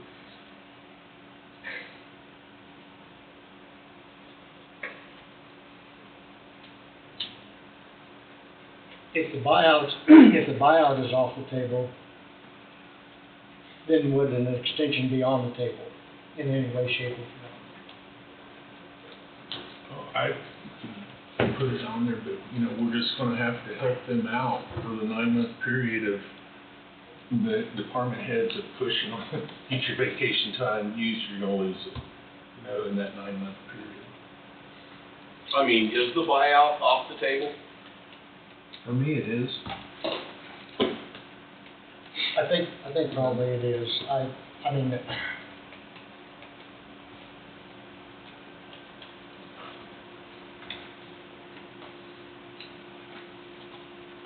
the only, I think it's gotta be for this year. I mean, it's no different than the conversation from last November. It's too late in the year. I mean, I don't know how I can buy out for a couple of my employees and when the rest of them haven't known this entire year that was a viable option. If it is, and I don't see how you are able to do that. I mean. Well, they should have known, because the meeting in November of last year stated that all the commission were in favor of it for this year. but Todd, it was a consensus. There was never a motion or anything like that. It was just a consensus. We have a new commission, and I'm not saying that, when I said that, I don't mean that's bad or good. We're dealing with different commissioners. And I'm certainly not going to second guess their opinions by any means, because I can't totally disagree with what they're saying, what my counterparts say. I know where I stand. I was in favor of a buyout. I'm not sure that, I mean, I could do a motion. I'm just not sure it's going to happen. But I would be in favor of extending it out sometime into next year, and then getting this thing fixed some way. And I don't mean table it after the first of the year, then work on it hard to try to fix the problem, because it is a problem. I know it is. But it's a good problem. It's a good problem because we have people that are dedicated enough to I mean, that's their job. That's what people do. And sometimes you just can't take a vacation. And Tom's point, you're right. Most people don't do a 2-week thing anymore, or a week. I mean, generally 2 or 3 days, and they're ready to get back to work. Or if they don't get back to work, then things are so screwed up that they wish they'd never left. And well,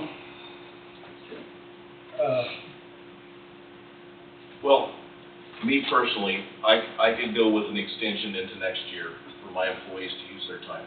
I would, if that's the way we go, I would like to revisit this the first of the year and see if we can't get something ironed out. It needs to be, and we've got to. It needs to be ironed out so that everybody is on the same page and knows. And every department's going to be different. That's the whole problem, is that every department is a little bit different in their makeup of how many hours they put in, and how many employees they have. And how many employees they have. You know, if I had 50 employees, a couple of them need to use time or whatever, wouldn't really be an issue, but I have 8, including myself.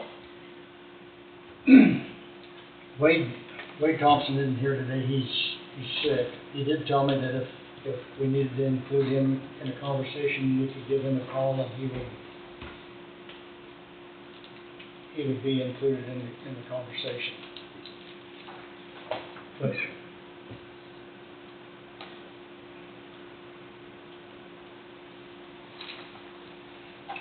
I think the only way you resolve it, the way it is now, I mean, we won't be able to resolve it right now, but the way the policy is written now is to just, the department heads need to revisit or visit with the employees, I guess, periodically, every other month, every quarter, whatever, and remind them about all the vacation they have accumulated and encourage them to take it, I guess.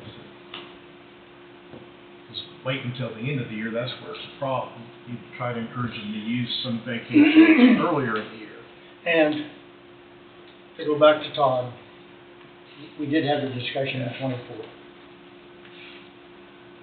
And there was a consensus, no motion made or anything else, but I think in their mindset it was going to happen. It didn't happen.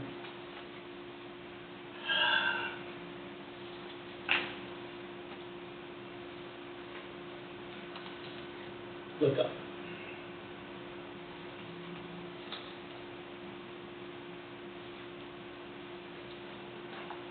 I'm going to make a motion, and I'll see where it goes. I'm going to make a motion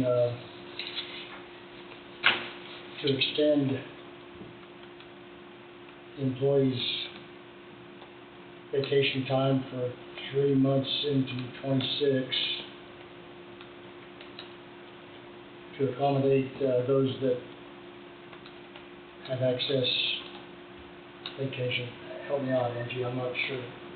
Have an excess vacation over the maximum Yeah. carryover amount, Yes. or carryover allowed No, by policy. the policy. So Steve, do you think that maybe some people this year didn't take their vacation because there was talk of a buyout? That's the case with my two employees. And do you believe if it's use it or lose it, that will maybe force them to try to take it because they're going to lose it? Because if there's some hope that maybe someday you guys are going to pay out vacation, I don't see them using it. But if Well, no, In my instance, my employees built their time up, and they were anticipating a buyout for this year.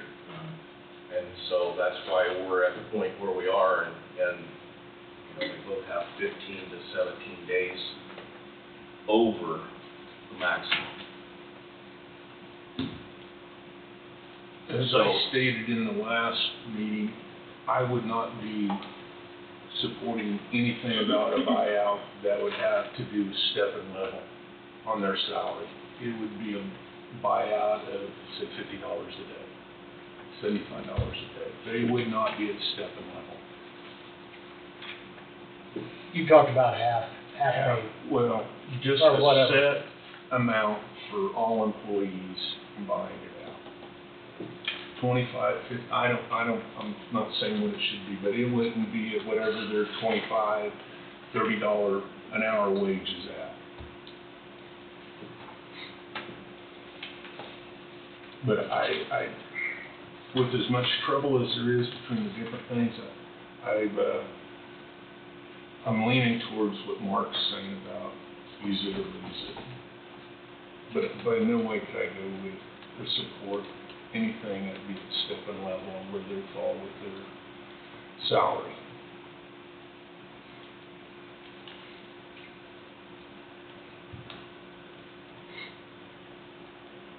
I'm still gonna make the motion to extend the employee's use of vacation time for 3 months into 2026 to accommodate those who have excess vacation amount over the maximum carryover allowed by policy. And I'm going to make that as a motion. So you're looking at End of March. end of March. That gives them 90 days. And then we can address it after, we can address it from now until we get something else fixed. So you're saying anything that excess at the end of that 90 days needs to be used up, or they lose that? Yes, I mean, they have- going into the following year, into that year. Does that make sense? I mean, I think I mean, the carryover, the excess Oh, carryover yes. from this year needs to be used up within 90 days. Yes, because that puts you back to, that should put them back to level. And then from then on, It is a use it or lose it now, it is. but, the extension would definitely help. But we need to address this, if this goes through, then we need to address it wholeheartedly from either the first of the year It needs to on be or figured now. out before the first of the year, from now to the first I of the think year, if now. there's any type changes that you're looking at doing, I mean, that Something needs to implemented be, that needs before to be the figured first of out the That's year. right. day one. Say that again, I'm sorry. Say that January again. first, it needs to be effective next year, that's what Brian's saying. Oh, yeah. It needs to be in effect, I mean, Oh, so that folks know what's going on. absolutely. You're right. I agree. We need to quit kicking the can down the Yeah, road. yeah, we need to, Or, we're trying to fix a problem that's right now, but we need to address that problem and make sure that something is in place to, I think there needs to be a little more consideration for our options, and like everybody's saying, make something effective January first, and I would second your motion to extend that for 3 months until we can finalize. it's been moved by McCurry, seconded by Adamdroff. Any more discussion? All in favor, say aye. Aye. All opposed? Motion carries. So the extension is going to go through The end of March. the end of March, that will give roughly 90 days. And then we really need to stay on top of this, and I don't have an answer. I really don't have I an don't answer. have an answer, but I do want to reiterate to the department heads, just because we're gonna do that, does not mean that there will be a buyout. So there's no miscommunication between now and then, so everybody knows. In January, we're gonna have something in stone, but don't go back, so if you carry it over, you might get bought out. We don't want any misconceptions. I added. No, they're gonna have to use their excess by March 31st of 2026. So March. that'll take care of this year's, But for the next year, And we're going to have, absolutely. But then they're accruing January, February, March too. Yeah, from January first next year, the accrual will start over. and that's why I said they'll have 9 months to use a year's worth. okay, Okay. Thank you. no, thank you guys. And we'll discuss it in our department head meetings to have Wade put it on the agenda. That'd be good. I'd say you put it on this agenda, pick a date, so you know that it's there, it's locked in. I'm looking at Mondays in November and December 1st, that way if Yeah, it needs to carry over, Put it on the agenda and the department heads could just come here and yeah, discuss on it. yep. so December 1, is that what you're? December 1st, Yeah. that's before January, gives you a Yeah, little. we need to really get this addressed and, And we can go back to our employees and talk to them. I mean, Sure. I'm not And saying, that's- I'd advise that. I'm not saying I'm against any kind of committee of employees, but they're gonna tell you the same thing they're telling us that we're telling you, so. I'll tell you, on the employee side, internally, what happens in the county attorney's office is different than what happens in any other office, and they all know they've gotta use it, and there's days where I'm there by myself, and that's just the way it is, but, if things are gonna change, then they need to be advised that. Every department's different. No, and thanks, Ryan. You're right. It needs to be something that for the first of the year so that everybody starts out at the same way. Okay. Thanks, folks. All right, thank you.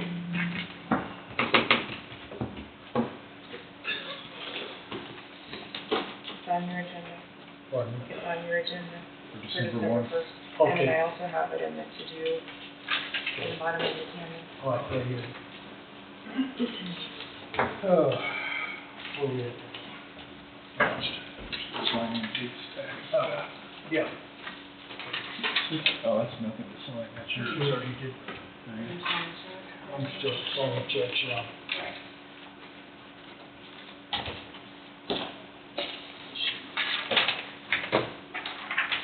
Make sure that I've got.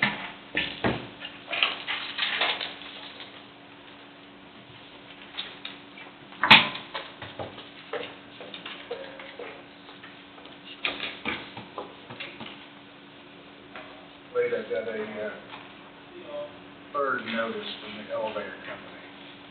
Reference that $3,700 fee.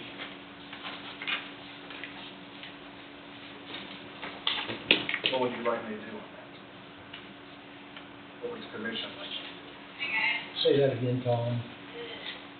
So on the night, Friday night of the tours, you know, the elevator quit, trapping people inside. Right. And so I called the elevator company to come down and fix it. Had tours on Saturday, blah, blah, blah. They came down and worked on it, sent me a bill for $3,700. Oh, yeah. Oh, yeah. So they've been there the prior 2 days working on the elevator. Left Friday afternoon, and then Friday evening is when the elevator froze up. So I told them I wasn't paying it.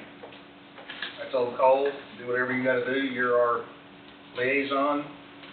He's contacted them, he's called bosses or whatever, and they keep sending me bills for $3,700. Can we have them come to the commissioners meeting?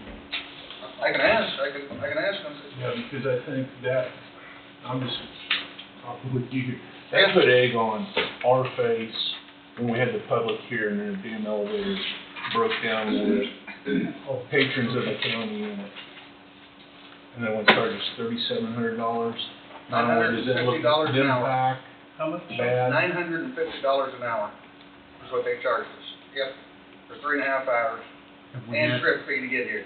Have we had any other elevator problems since then? Nope. That's new, like they didn't. They come and worked on it, set up some sensors, said it wasn't overloaded, said there wasn't speed, you know, it wasn't dropping it. But They didn't know, sounds like they should have done that ahead of time. they were here for 3 Earlier that days. day. Yeah, they were here prior. They were here on Friday working on it. Yes, and they still charged us $3,700 and some dollars, over $3,700. But those elevators are still under warranty, are they not? Well, you would think so, sir. I mean, Yes. because that was the first time that. Absolutely. Yeah. And they call us, yep, I called them. Of course, we finally found a key from this building to get people out. They didn't even leave us a key, said that wasn't their responsibility. Oh yeah, I bought keys out of my pocket from Amazon to have here. They're now located right by each elevator on a hook, because that wasn't their responsibility, they leave us a key. You still got the bill, is that, I mean, it. Oh, yes, sir, I've got it's on my desk. I guess my thinking is we're not gonna pay it, but that's, I mean, that'll bring Susan. I mean, Thinking. well, no, I'm just, Yeah. Bring them in. I'd love to talk to them. So, I'll see what they say. I'll talk to Cole, but yeah, I told him I wasn't paying it, so. I wouldn't pay it either. I may be your problem here for $3,700. It's No, a small fee, but I can't believe that they're gonna And charge that us. that should have been, I assume there's a year's warranty on that. Absolutely there is. You bet.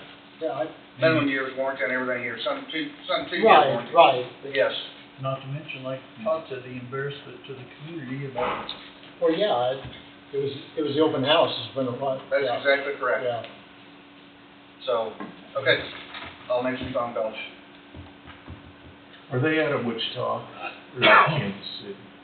Now, the worker guy is out of, the guy that came that worked on us from Manhattan, but this company is out of Canada or something, I don't remember now. I certainly wouldn't pay it. Okay, Bring the lawsuit on, I guess.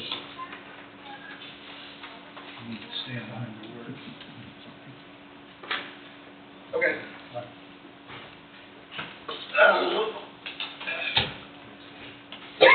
Thank you, gentlemen. Thank you, sir. Thank you.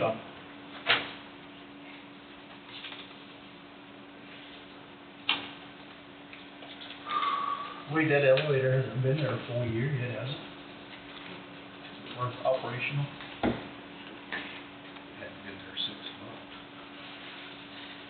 Yeah, I can't remember when it was put in, but it, It should be under warranty. That should. I think where their issue is, it was the emergency call. but it wasn't. We can only operate the hours during their normal visit, the elevator? No, I understand exactly what you're saying, and I think that's where the tension is with them. Do you know where that guy came from, that came down to fix it? I don't, What's the name of the elevator company? but I don't wanna, I'd rather wait and Okay. just work.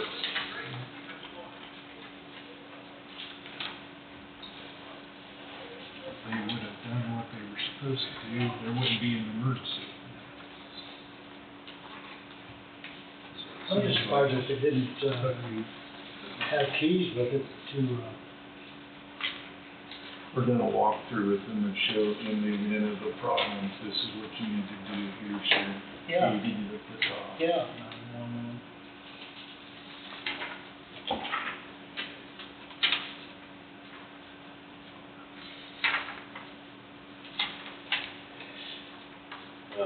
It was almost a situation where a fireman had a fireman's can opener and was gonna open the, That would have been a bad scene.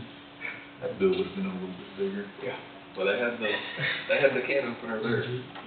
Said, all you gotta do is give me the green light and I can get them out. Said, let's switch it a little bit. Cooler heads prevail. Well, you know what this is? Jack Oh, is that something? For the sheriff's office, yeah, they are That's- donating. Okay. They we present that to them, they reimburse it. Is that Jack's winterize? Um, I don't know where they are. Has Bart been in to, I haven't talked to him. okay. Is he supposed to be paying for the pool, or we? I thought we were. He's reimbursing Oh. the county. We get reimbursed, it's in the contract. So we got the contract, we pay for it, and then he reimburses us for the cost. So, And the so reason, the reason why is, so the pool is handled and they don't have an issue with that. When I discussed that with Bart, they had somebody on site that used to work on pools and knew the inner workings, but since then, they're no longer around and they're fine with the company.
roundtable, or should we?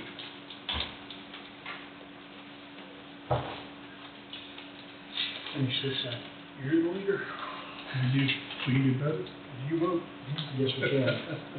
Walk and talk and shoot guns. Sometimes I have trouble doing that now. I understand. Mr. Brew, do you have anything for roundtable? Couple things, put up on the screen, here's the original. If you remember, Department of Labor did a site inspection or a safety inspection for the county. This is that report. I figured it'd be good to show you, put it up on the screen. Basically, they came out, did a site inspection of the entire the courthouse, new building, road and bridge, noxious weed, basically everywhere in the county, looking for something to probably say you did this wrong, or you need to correct this. And as you can see, no written response to this report is required. 3 years ago, there were minor things, but there were things that needed to be corrected and modified before they would get the final seal of approval. So within this is the general letter. This guy here, Mr. DeVal, safety specialist with Kansas Department of Labor, he came in person. We had a number of people who walked him, and we had prepared ahead of time. And I can't take any credit for it. I think everybody who I sent the email to, department heads, they took it seriously. They took action, and they were prepared for the visit, and that they all need to be commended for that. So this is the safety inspection report.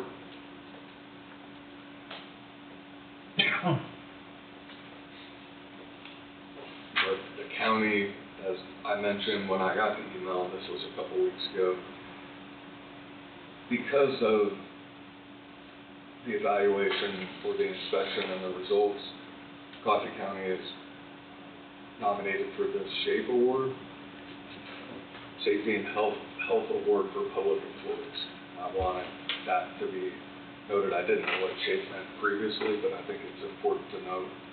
It's the employees in the county, the department heads and their employees who, they're the ones who need the credit for taking care of that.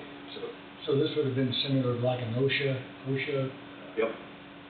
Safety? Exactly. And as you see here, there's a reference to OSHA. So this is the executive summary, who was a part of it. There is a name missing. Amelia in the health department, she was also a part of the team, but these are the people who this individual met with. So I think they all need some recognition for stepping up and taking the initiative to get this done. So there were no recommendations, and if you look here specifically under additional comments, Coffee County consistently maintains rigorous safety protocols through systematic inspections and comprehensive training programs. I recommend Coffee County for the SHAPE Award in recognition of their unwavering commitment to safety across all departments. Their proactive leadership and enduring impact on public safety make them a standout example of excellence in community protection. So, Sounds pretty good. It does.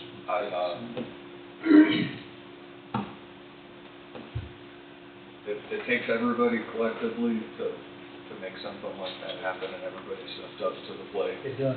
You agree? So, and this is the Because last. generally, when you have an inspection, I guarantee you they'll find something somewhere. Generally, they work hard to find something. Fire marshal does or something, yeah. They do. That's good.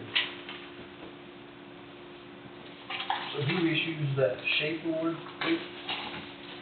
Kansas Department of Labor, that's, here's the qualifications, and here's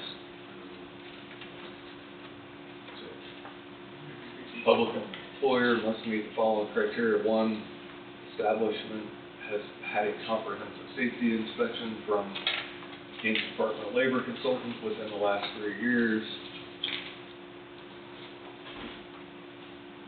If you have received a comprehensive safety inspection from a Department of Labor consultant within the past 3 years, all the hazards found must have been corrected, must meet one of the following 2 criteria.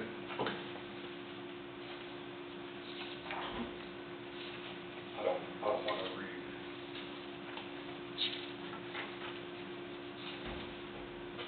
Everything is right here. That's good.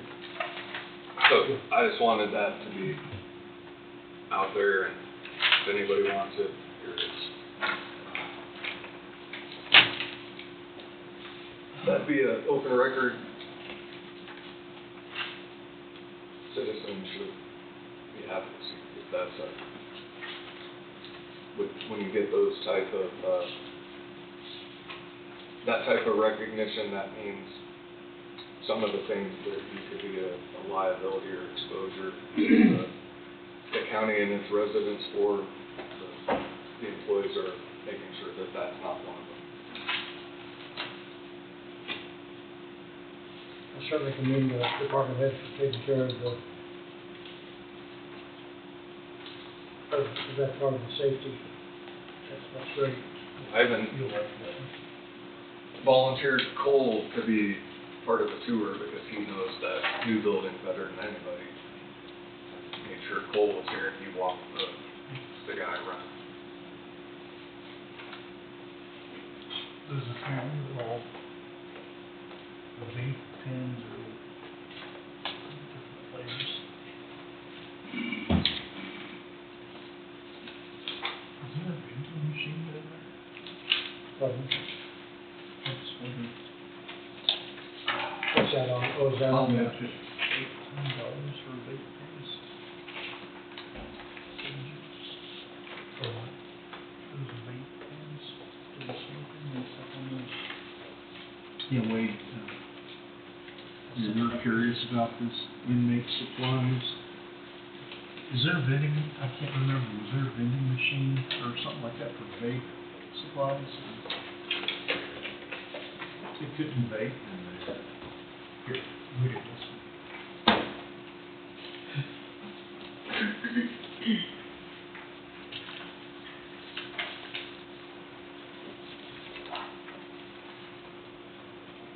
Are they reselling them, or like a machine they're stocking, or not like a commissary? I guess so.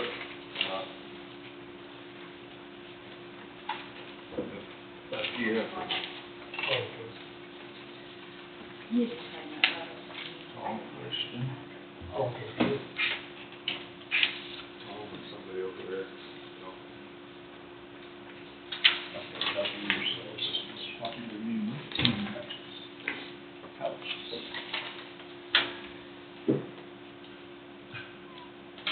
Just don't go to your wife, man. I don't know, this is kind of weird. Kind of stood out.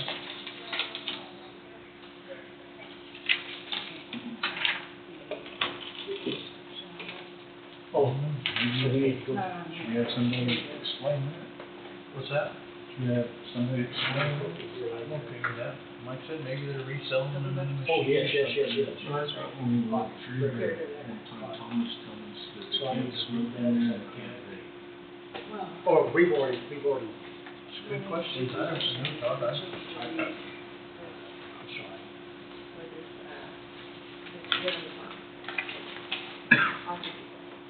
You hear an awful down below us downstairs to the vet school, that's her. She signs off on this. More? Oh, I mean, more. Maybe Ann, she can call her up or something? Yeah, that'd be fine. Okay. Angie? Yes. We had a question about this, that might require somebody from sheriff's office or jail. Unless, she may know, unless you know the history of it.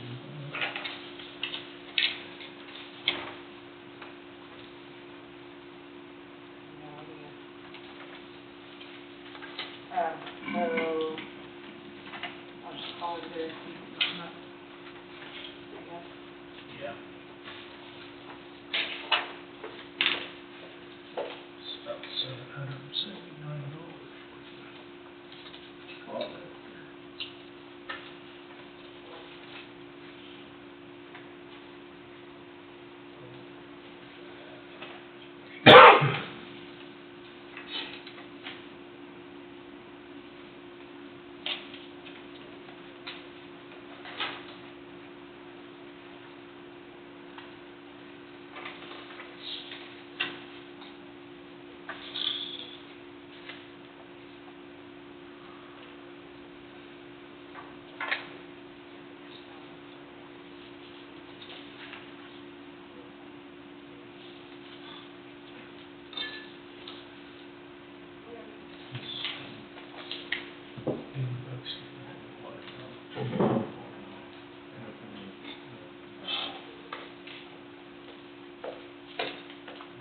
Probably, Kevin.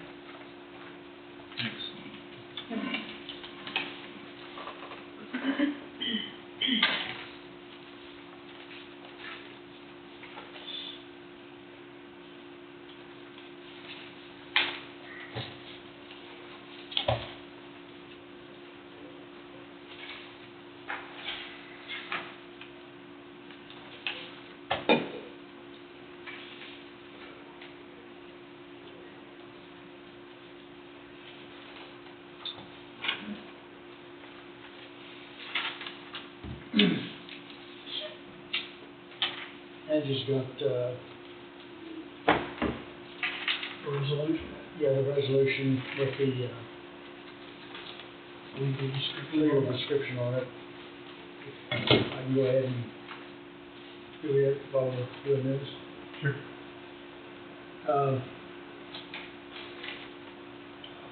I'll put the motion back down here below.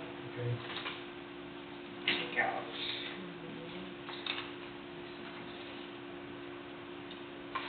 There you go. Okay. We need a motion to approve resolution number 2025-957, a resolution of the Board of County Commissioners of Coffee County, Kansas, approving the establishment of a Rural Housing Incentive District, RHID, and the issuance of industrial revenue bonds, IRB, for the 75 housing development project.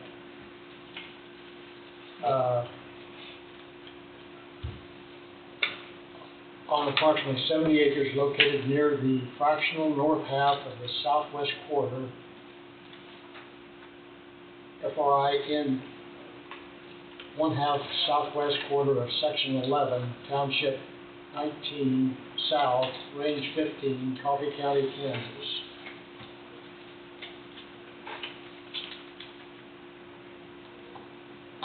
Guess that's the, And you made that motion? I'm looking for a motion. Oh, okay. I'll move to, make a motion to approve that one again? And I'll second that. And then, And then any other discussion on that? Okay. All in favor, say aye. Aye. All opposed? Motion carried. And this will be the new resolution, and so we each need to sign this, correct?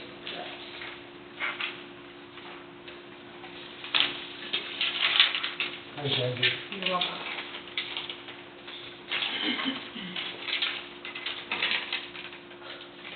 That's just the resolution part first.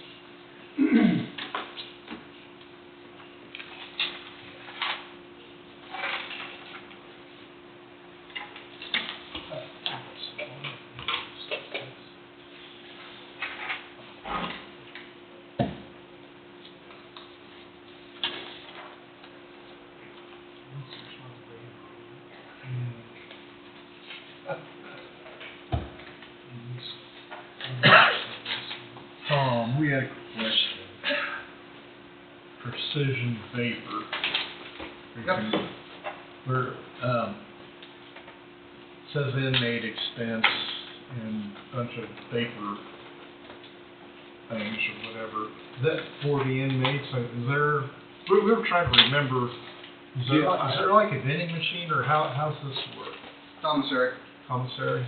I thought we, and I may be wrong on this, we're talking about smoking down there, and they couldn't smoke somewhere down there or vape. So I've under the correct. That's what we're asking. No, there's never been anything they're saying that they're correctionally approved for correction facilities. So what you're seeing now, these bills, you've never seen before. Right. Because I put all of this inmate trust fund and the inmate trust fund, the money that we make off all this, into an account that the public can see. Because I want to make this transparent. It was never done before by the previous administrations, but I wanted it done.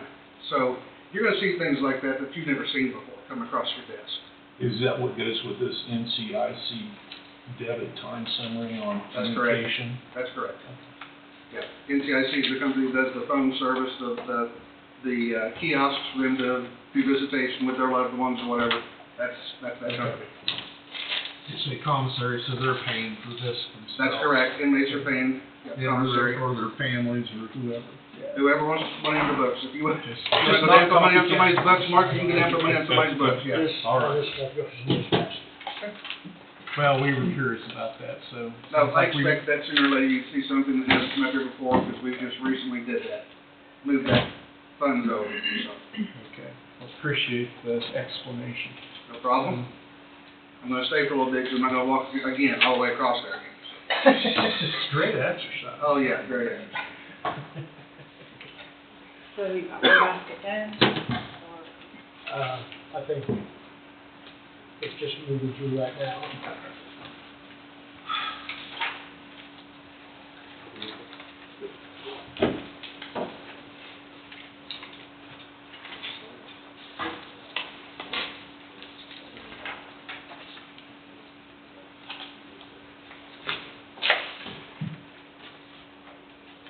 And we are on the phone right now with the elevator company, seeing if they wanna come explain the fees. Eric's on that right now. Good. Because it was an emergency. You had people in the elevator. Absolutely. Absolutely, and that's what this company, hindsight being 20/20, you want us to come down there? Yeah, there's people stuck in it, I want this fixed, I've got a tour tomorrow, the rest of all day tomorrow. So.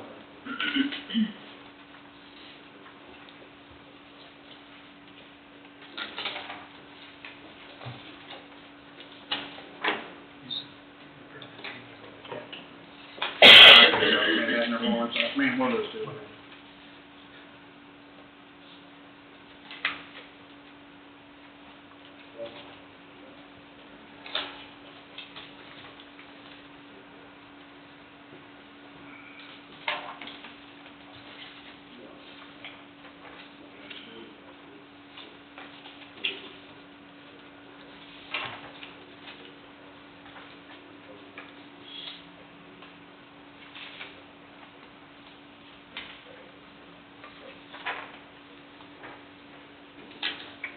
Was Wade done with his roundtable?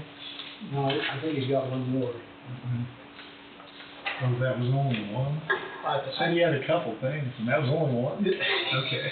Yeah.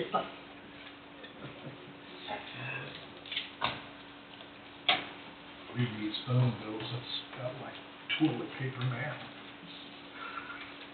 Todd, do you have anything for roundtable?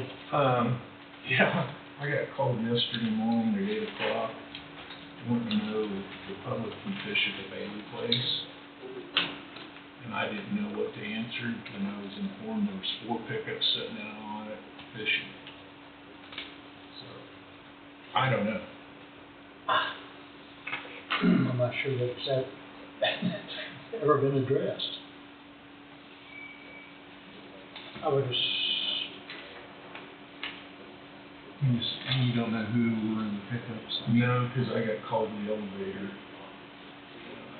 proficient in tearing up anything, but I also think. I just wondering if it was SSC. Yeah, that's what I was wondering if it was Well, there's SSC. 4 trucks. So, I don't know.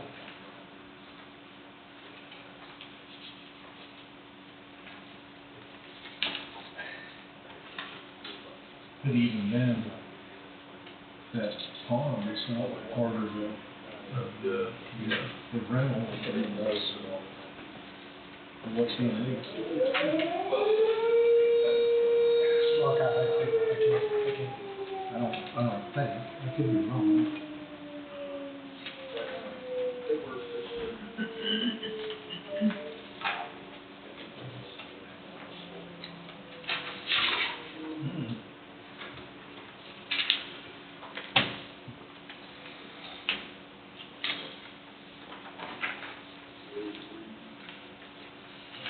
Okay, did you get the one with the green sheet? Yeah, I did. Well, Good. This I'll is the find start out. of the I new mean, batch. I don't know. I don't know how to answer. I know it's county property, but then, I mean, we don't want a bunch of people But down I'm not there sure with how that they- house, you know, back in there. And if you give permission, they could be there at all kinds of hours, and I can see all kinds of red Well, I can flags. too. But then again, I don't know what the statutes would be on county property. And do you know that we have no trespassing where they have like salts and things like that where we're not supposed to be? Sounds like we need some. Who's leasing, did you lease the hay ground? Who's baling the hay?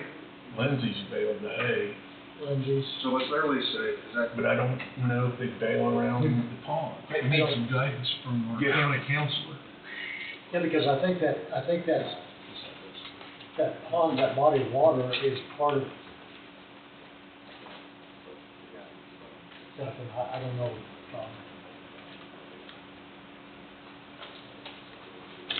we can't tell me the people that are renting that house or whatever, don't know there's more cameras on that house than there is this courthouse. So somebody would know that there's somebody in there fishing. Yeah. So either they've given somebody permission to go in there and fish or whatever. Maybe they don't have the right to do that. That's, Yeah. But that could be. but still,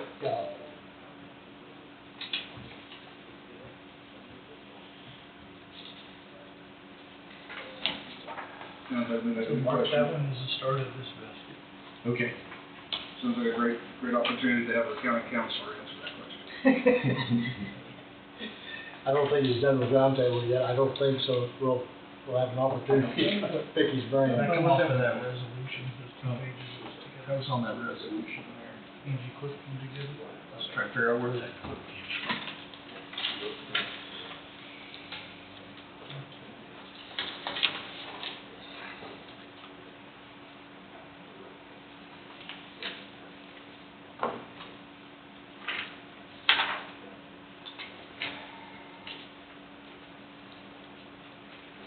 So where are we at as far as the jail and working out something about getting inmates from federal? We're waiting on the feds to come and inspect. They keep telling us, we haven't forgot about you, we're coming. But they never came down to.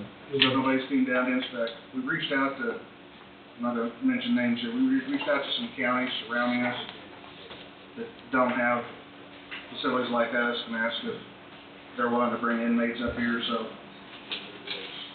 some people are showing up, some sheriffs are showing up.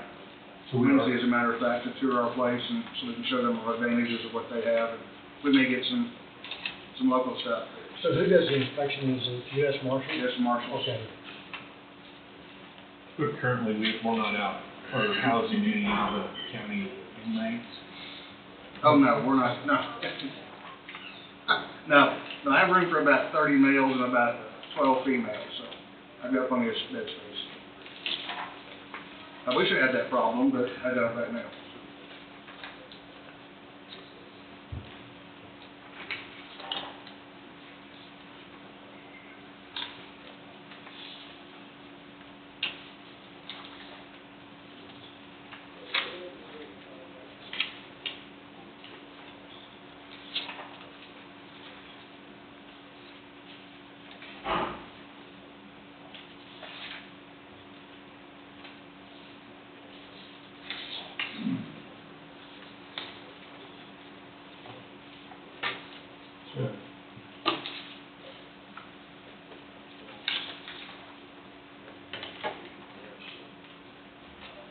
Just as soon as Wade gets back, I'll address your question. Okay, that's fine. Mark, what about you? I don't believe I have. That's this stuff. Mr. Avondroff? Anything from round table?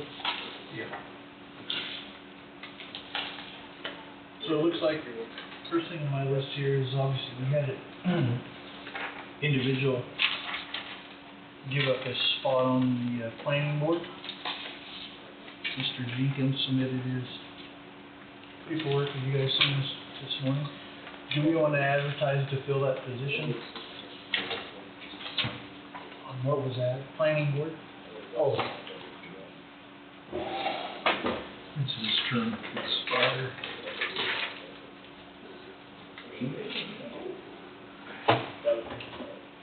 And we still keep you through April 30th, 2026. It'll be a short one. is it necessary?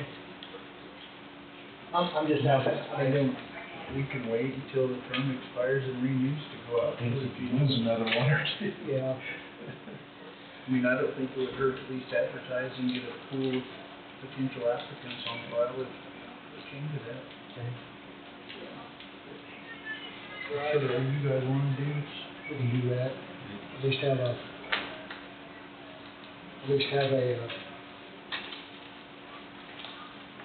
see up what kind of interest there is. Yeah. If we get somebody in there and it seems to be working out okay, then we can reappoint. Yep. So what do we need to do that? I'll just create the ad, send it to the paper. How long do you wanna advertise yourself? couple weeks. What have we been doing? About a month. Yeah. I'm okay with that.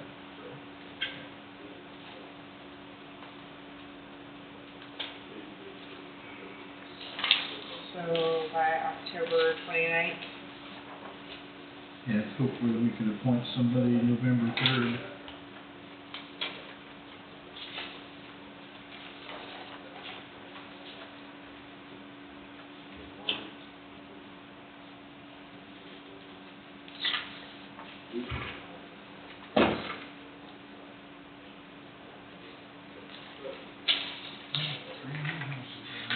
Do you really? Worked out pretty good. Worked out really well.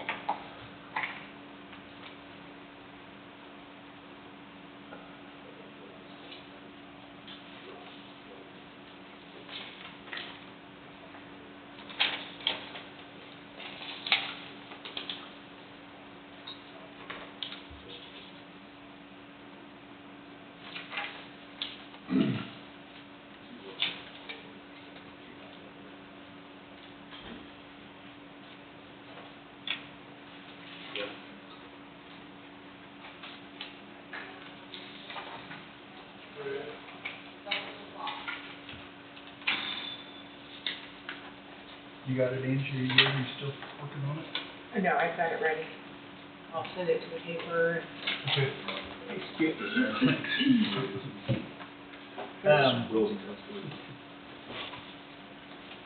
Okay, so, really, two more things I got. One of them, I give you guys a picture of those, city lots. And I got one somewhere, but I'll let you. So did everybody get a chance to look at that?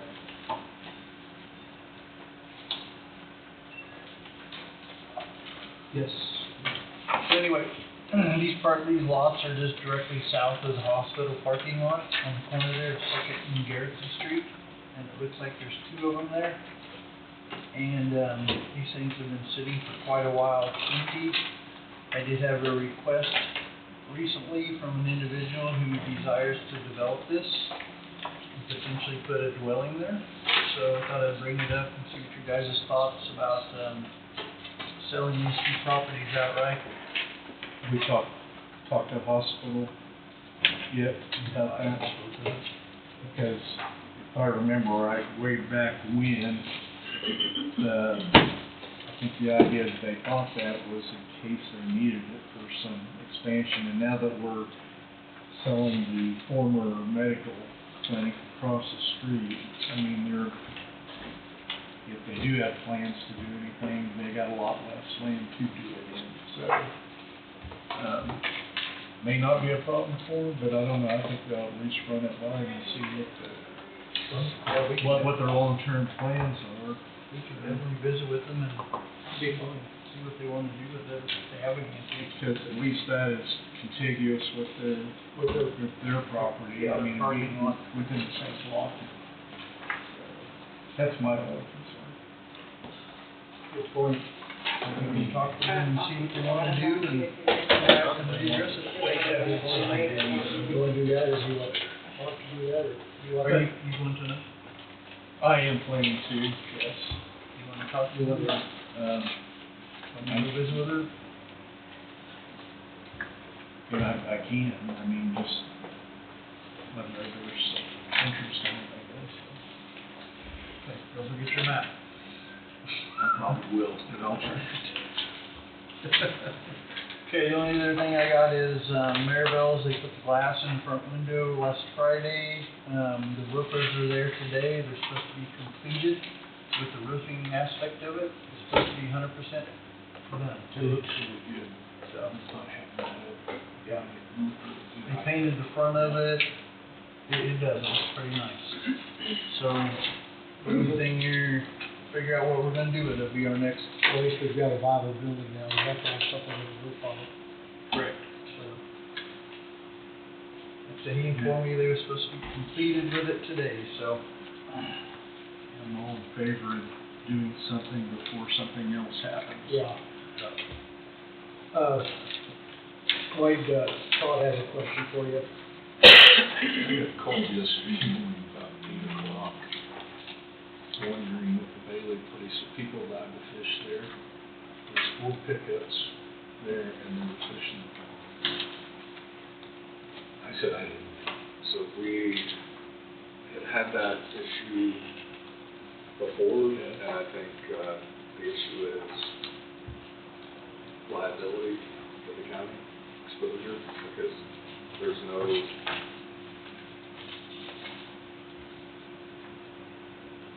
it's probably a nice fishing hole, but it needs to be somebody's private fishing hole, not a county open. So there probably needs to be some, direction there, I guess. Unless you want it to be an open fishing spot. No, that was, Todd didn't know, I didn't know, I mean, I don't think we've ever had, I can't remember it ever being addressed before, but maybe it has. We've had some individual, we used to have a fishing game officer who could ask, and I think there were some deputies who would ask, and it wasn't ever open because that's private property, county-owned private property, but I think there's a legal problems if you just leave it open. So how's access going, I mean, is access off from the house side? I think Highway 50, isn't there an open area where prior to the county owning the property, someone could drive over and access it? I don't. Yeah, you can just pull in the gate. I guess there's a gate there that they Yeah, can. to the house that goes down that lane, and it's not the ponds aren't fenced off. Just drive across. Oh, so they'd be going on the driveway and then down, yeah, I thought there's an access from Highway 50. and then maybe. That's where I was talking about, going to the Bailey place. You're talking about another access way, another access to that. There may pond. be a gate further down.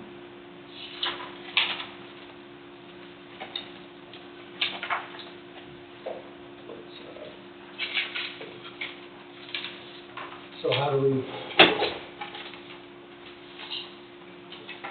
address that?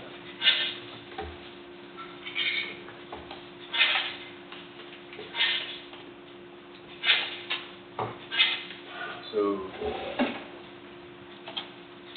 right here is what I'm thinking of.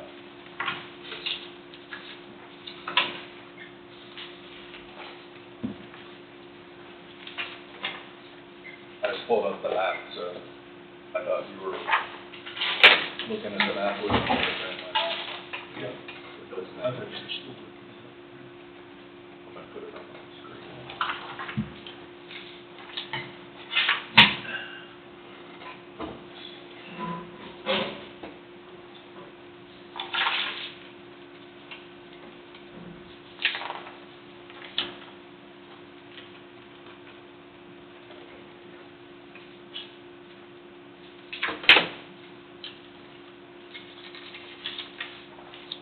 So here's, there is. this is what I was thinking about right here. And then the other lane, back to the driveway in, you can just peel off there anywhere.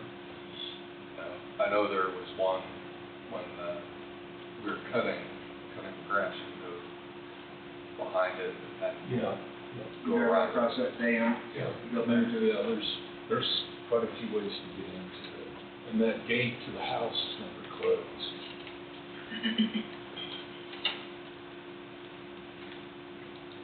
Yeah, if I remember right, there was a gate right here. I was going to say if we could padlock it or chain it some way.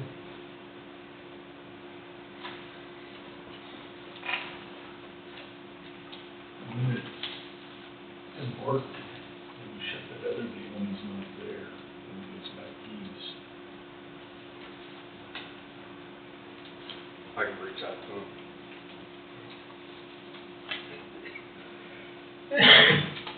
Now you're gonna have them put a chain padlock on that east gate then?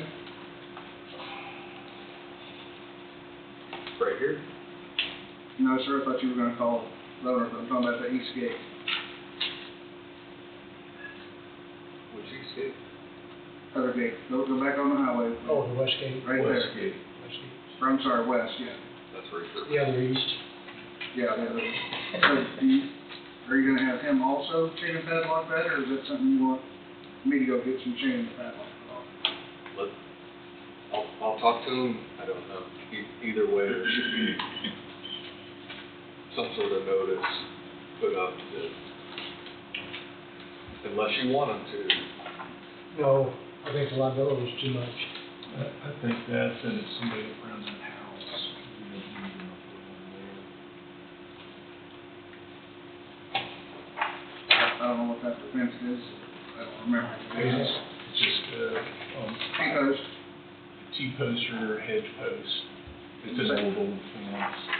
I don't remember what it is, if it's, you know, if it's just, it's an edge post fence, There should be it right here. Yep. then go buy some no fishing, no trespassing signs and attach those those wood posts. So it looks like it's open.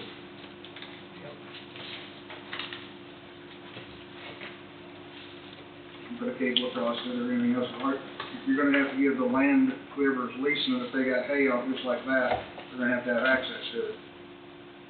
Lindsay's one that had the lease on it. I think they've got everything moved off. I'll check with them. It's simple enough to go put a couple of no trespassing, no fishing signs on those hedge posts. That'd be good.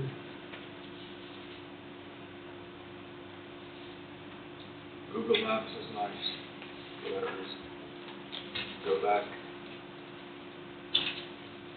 back in time. This was going all the way back to Closed there. 2008. Nothing was here.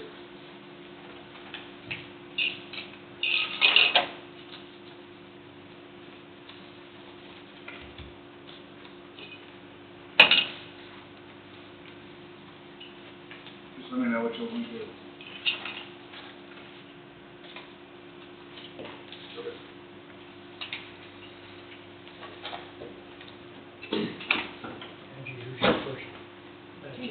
Thank you.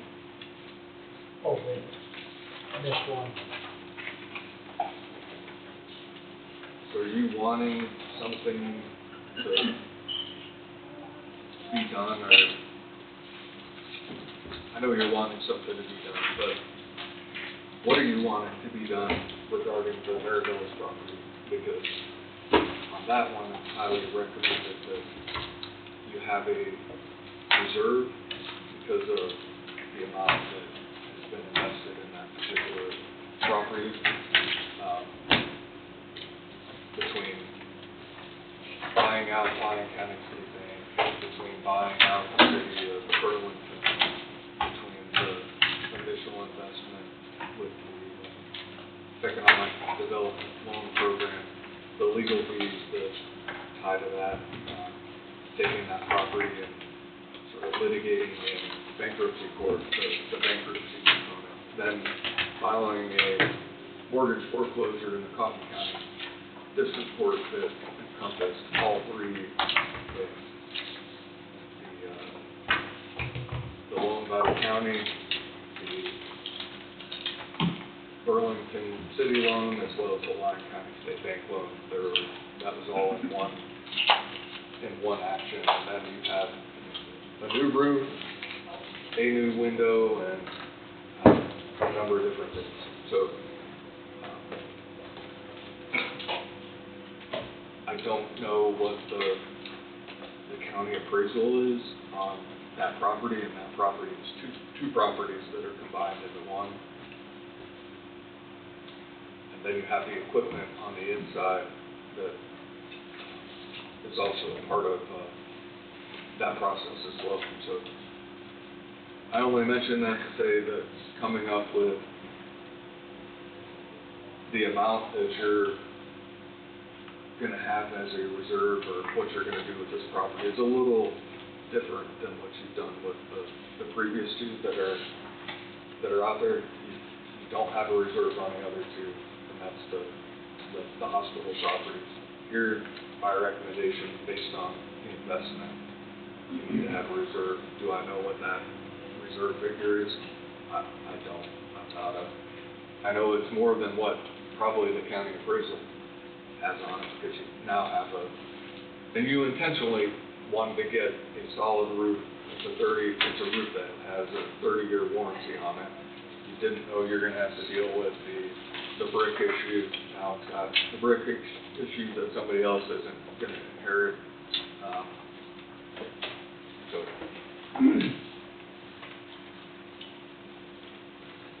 Or if you have any ideas. Wait, is there any way you could get us a total cost that we have into it to start with? I can.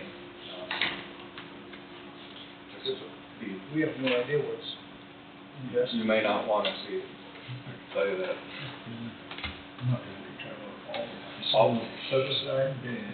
All of the, if you remember, all of the bills that have come in regarding that property, I've intentionally had, and there may be one that slipped through, but had it taken out of the economic development loan fund, with the idea that once you resolve that property and get it back on the tax rolls and however it's sold, that money is replenished and put back into that.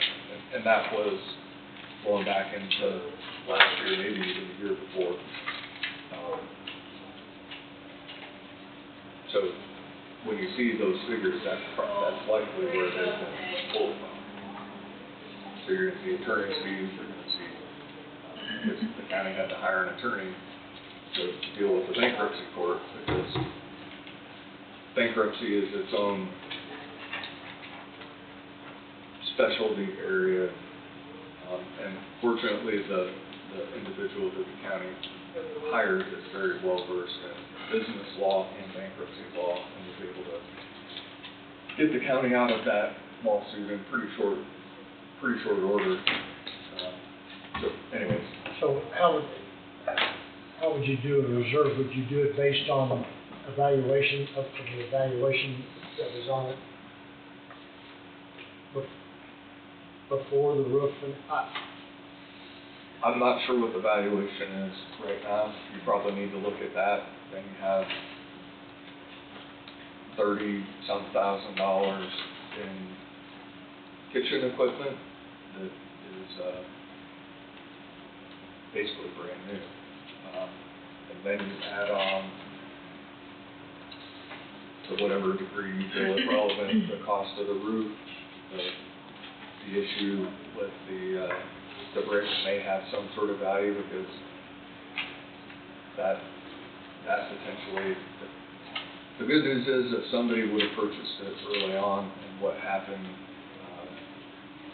during the county's tenure, if that would have happened, then it would have been open for business. You could have had a very bad situation. So because the roof was being done, because it fell during that time period, you know, it was less than ideal, but nobody got hurt.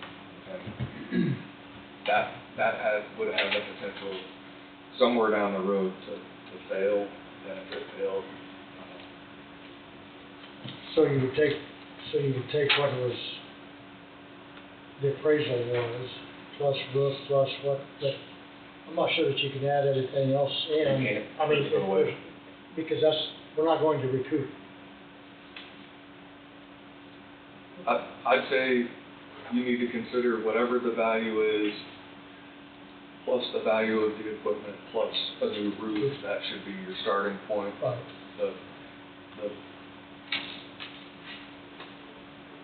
The litigation cost to the county, that's not somebody else's problem. Right. In my opinion, if I'm buying a house and there was a lawsuit tied to that house, that's not my problem. I'm not paying for that, and if somebody wants me to pay for it, then I'll move on to something different. That's fine. So for any improvements though, that makes a difference. So new roof, that's a significant. Oh, that's a big deal. And that was what, somewhere in the neighborhood of $40,000, if I remember right. 36 something. So, you know, is there a benefit to somebody when they look at it and see that there's a brand new roof on it? There should be. I don't know how many downtown properties have brand new roofs on them, but, you know, and a 30-year one that's transferable, and that's a big deal in my opinion. You know, somebody could come in and take all the kitchen equipment after they purchase it and sell it all, but that's their prerogative. So I'd start with the base, whatever the county appraisal says. There may be a way to find a realtor or commercial realtor that's interested in giving their opinion. I will tell you, back in November of 21 or 22, back when the county first was inheriting that property, I had requested and had a commercial appraisal completed on the property that also included the kitchen equipment. So I have that. Now, whether it's still a good appraisal, it's probably a good barometer. But it'd be a good starting point, then plus the roof and plus the equipment, yes.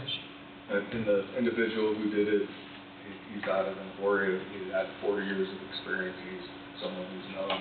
I can give that to you. And if I remember right, the properties themselves appraised at 120 and then 30 for the equipment. The total was 150. So yeah.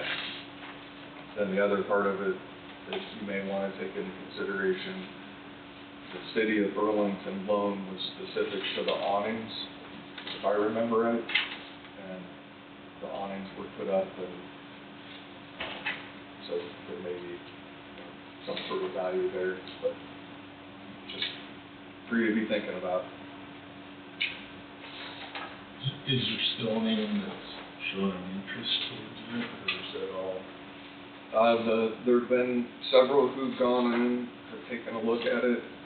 They've asked what the plans are with the property, and my typical response of maybe Jenny's taking somebody through it to look at it. I'm not a decision maker. We have to get these issues resolved before the commissioners decide whether, my impression has been you just want to flat out sell it. Put it out there for people to bid on. Second layer of that would be then, how do you want it to be marketed? Cameron Roth agreed on those other two properties. Do you want to do something similar, something different? Do you want to give somebody different a shot at it? I don't know. I'm only asking because that notice, as you know, will have to be sort of customized to what you want, and then you have to pick dates, and if you want to get it turned over before the end of the year, time's ticking.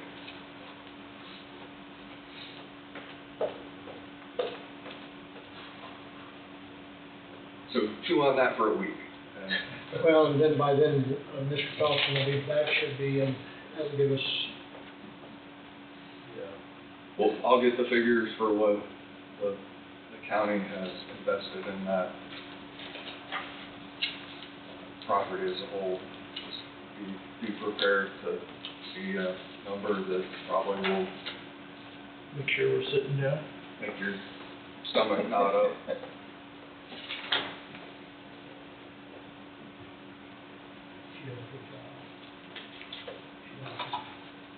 I'll give you a copy of that appraisal, so you can have it to look at as well.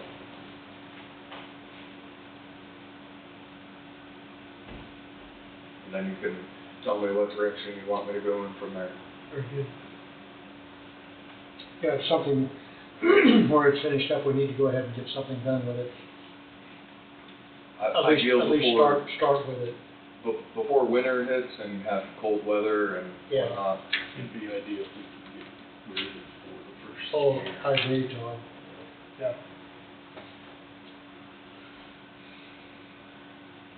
Anything else, sir?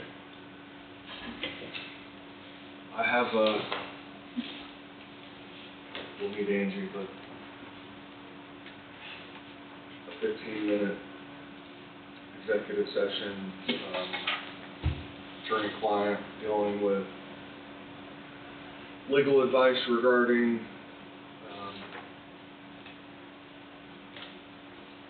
potential county action or response to the beneficial land use application program.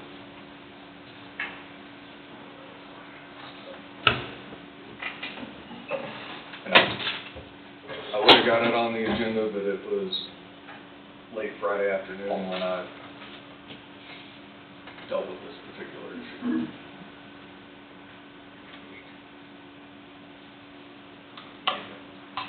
Right after this. Okay, get me.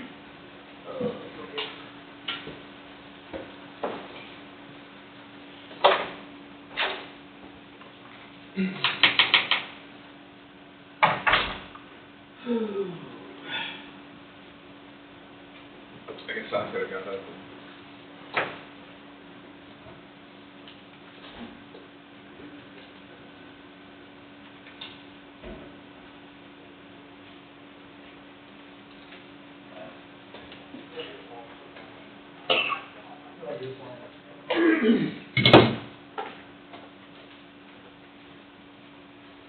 Sorry, I had to write a request for 15-minute executive session. I had to write it.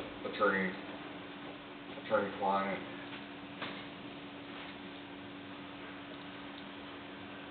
Right. Regarding, Legal advice regarding potential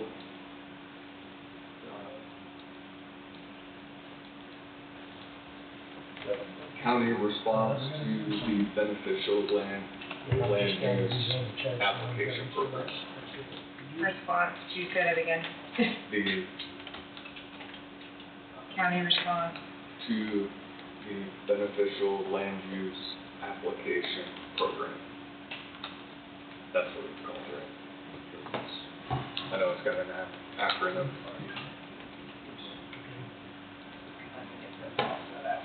Yeah, good idea.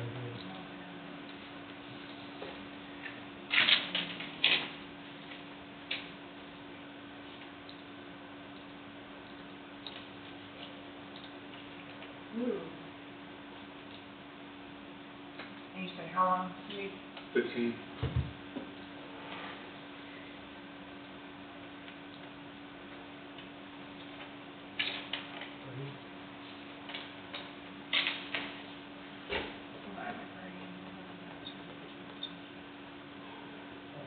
Okay, hold on.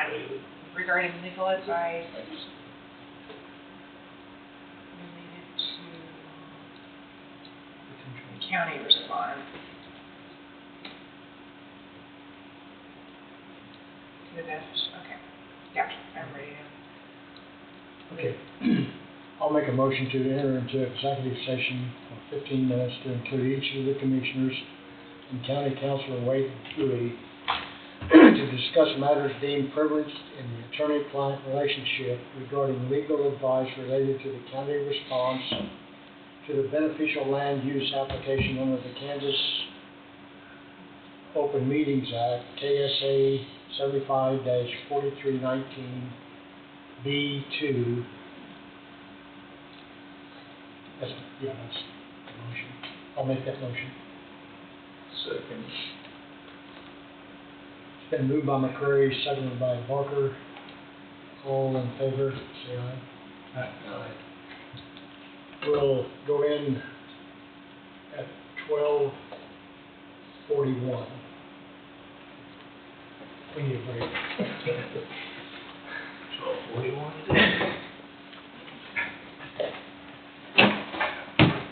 I was thinking that also. Well, Mr. Avondrock requested that, and I thought that was a good idea. You have a little.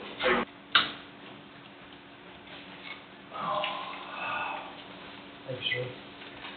No action taken on this executive session.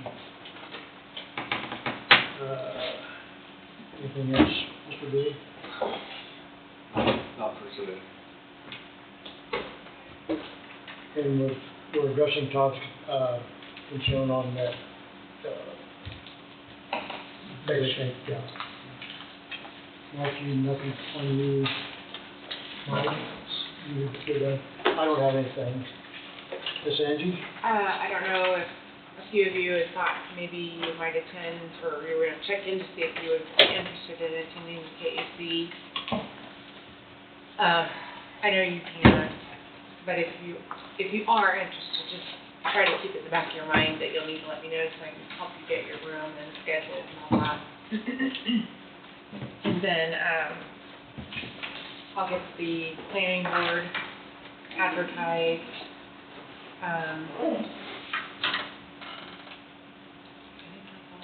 Government week is next Thursday. Oh, yeah. Or Government Day.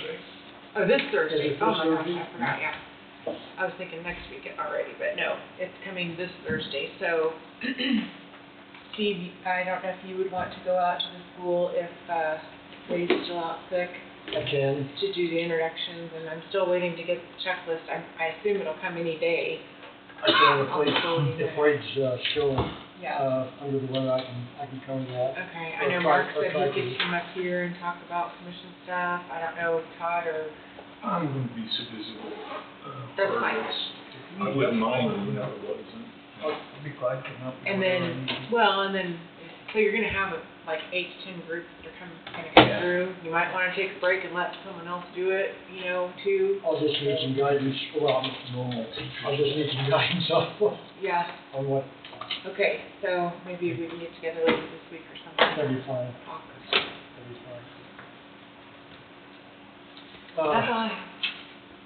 Well, that being said, we'll adjourn at 12:59. Thank you all. Thank you. Good job. I don't know how good a job. You did great.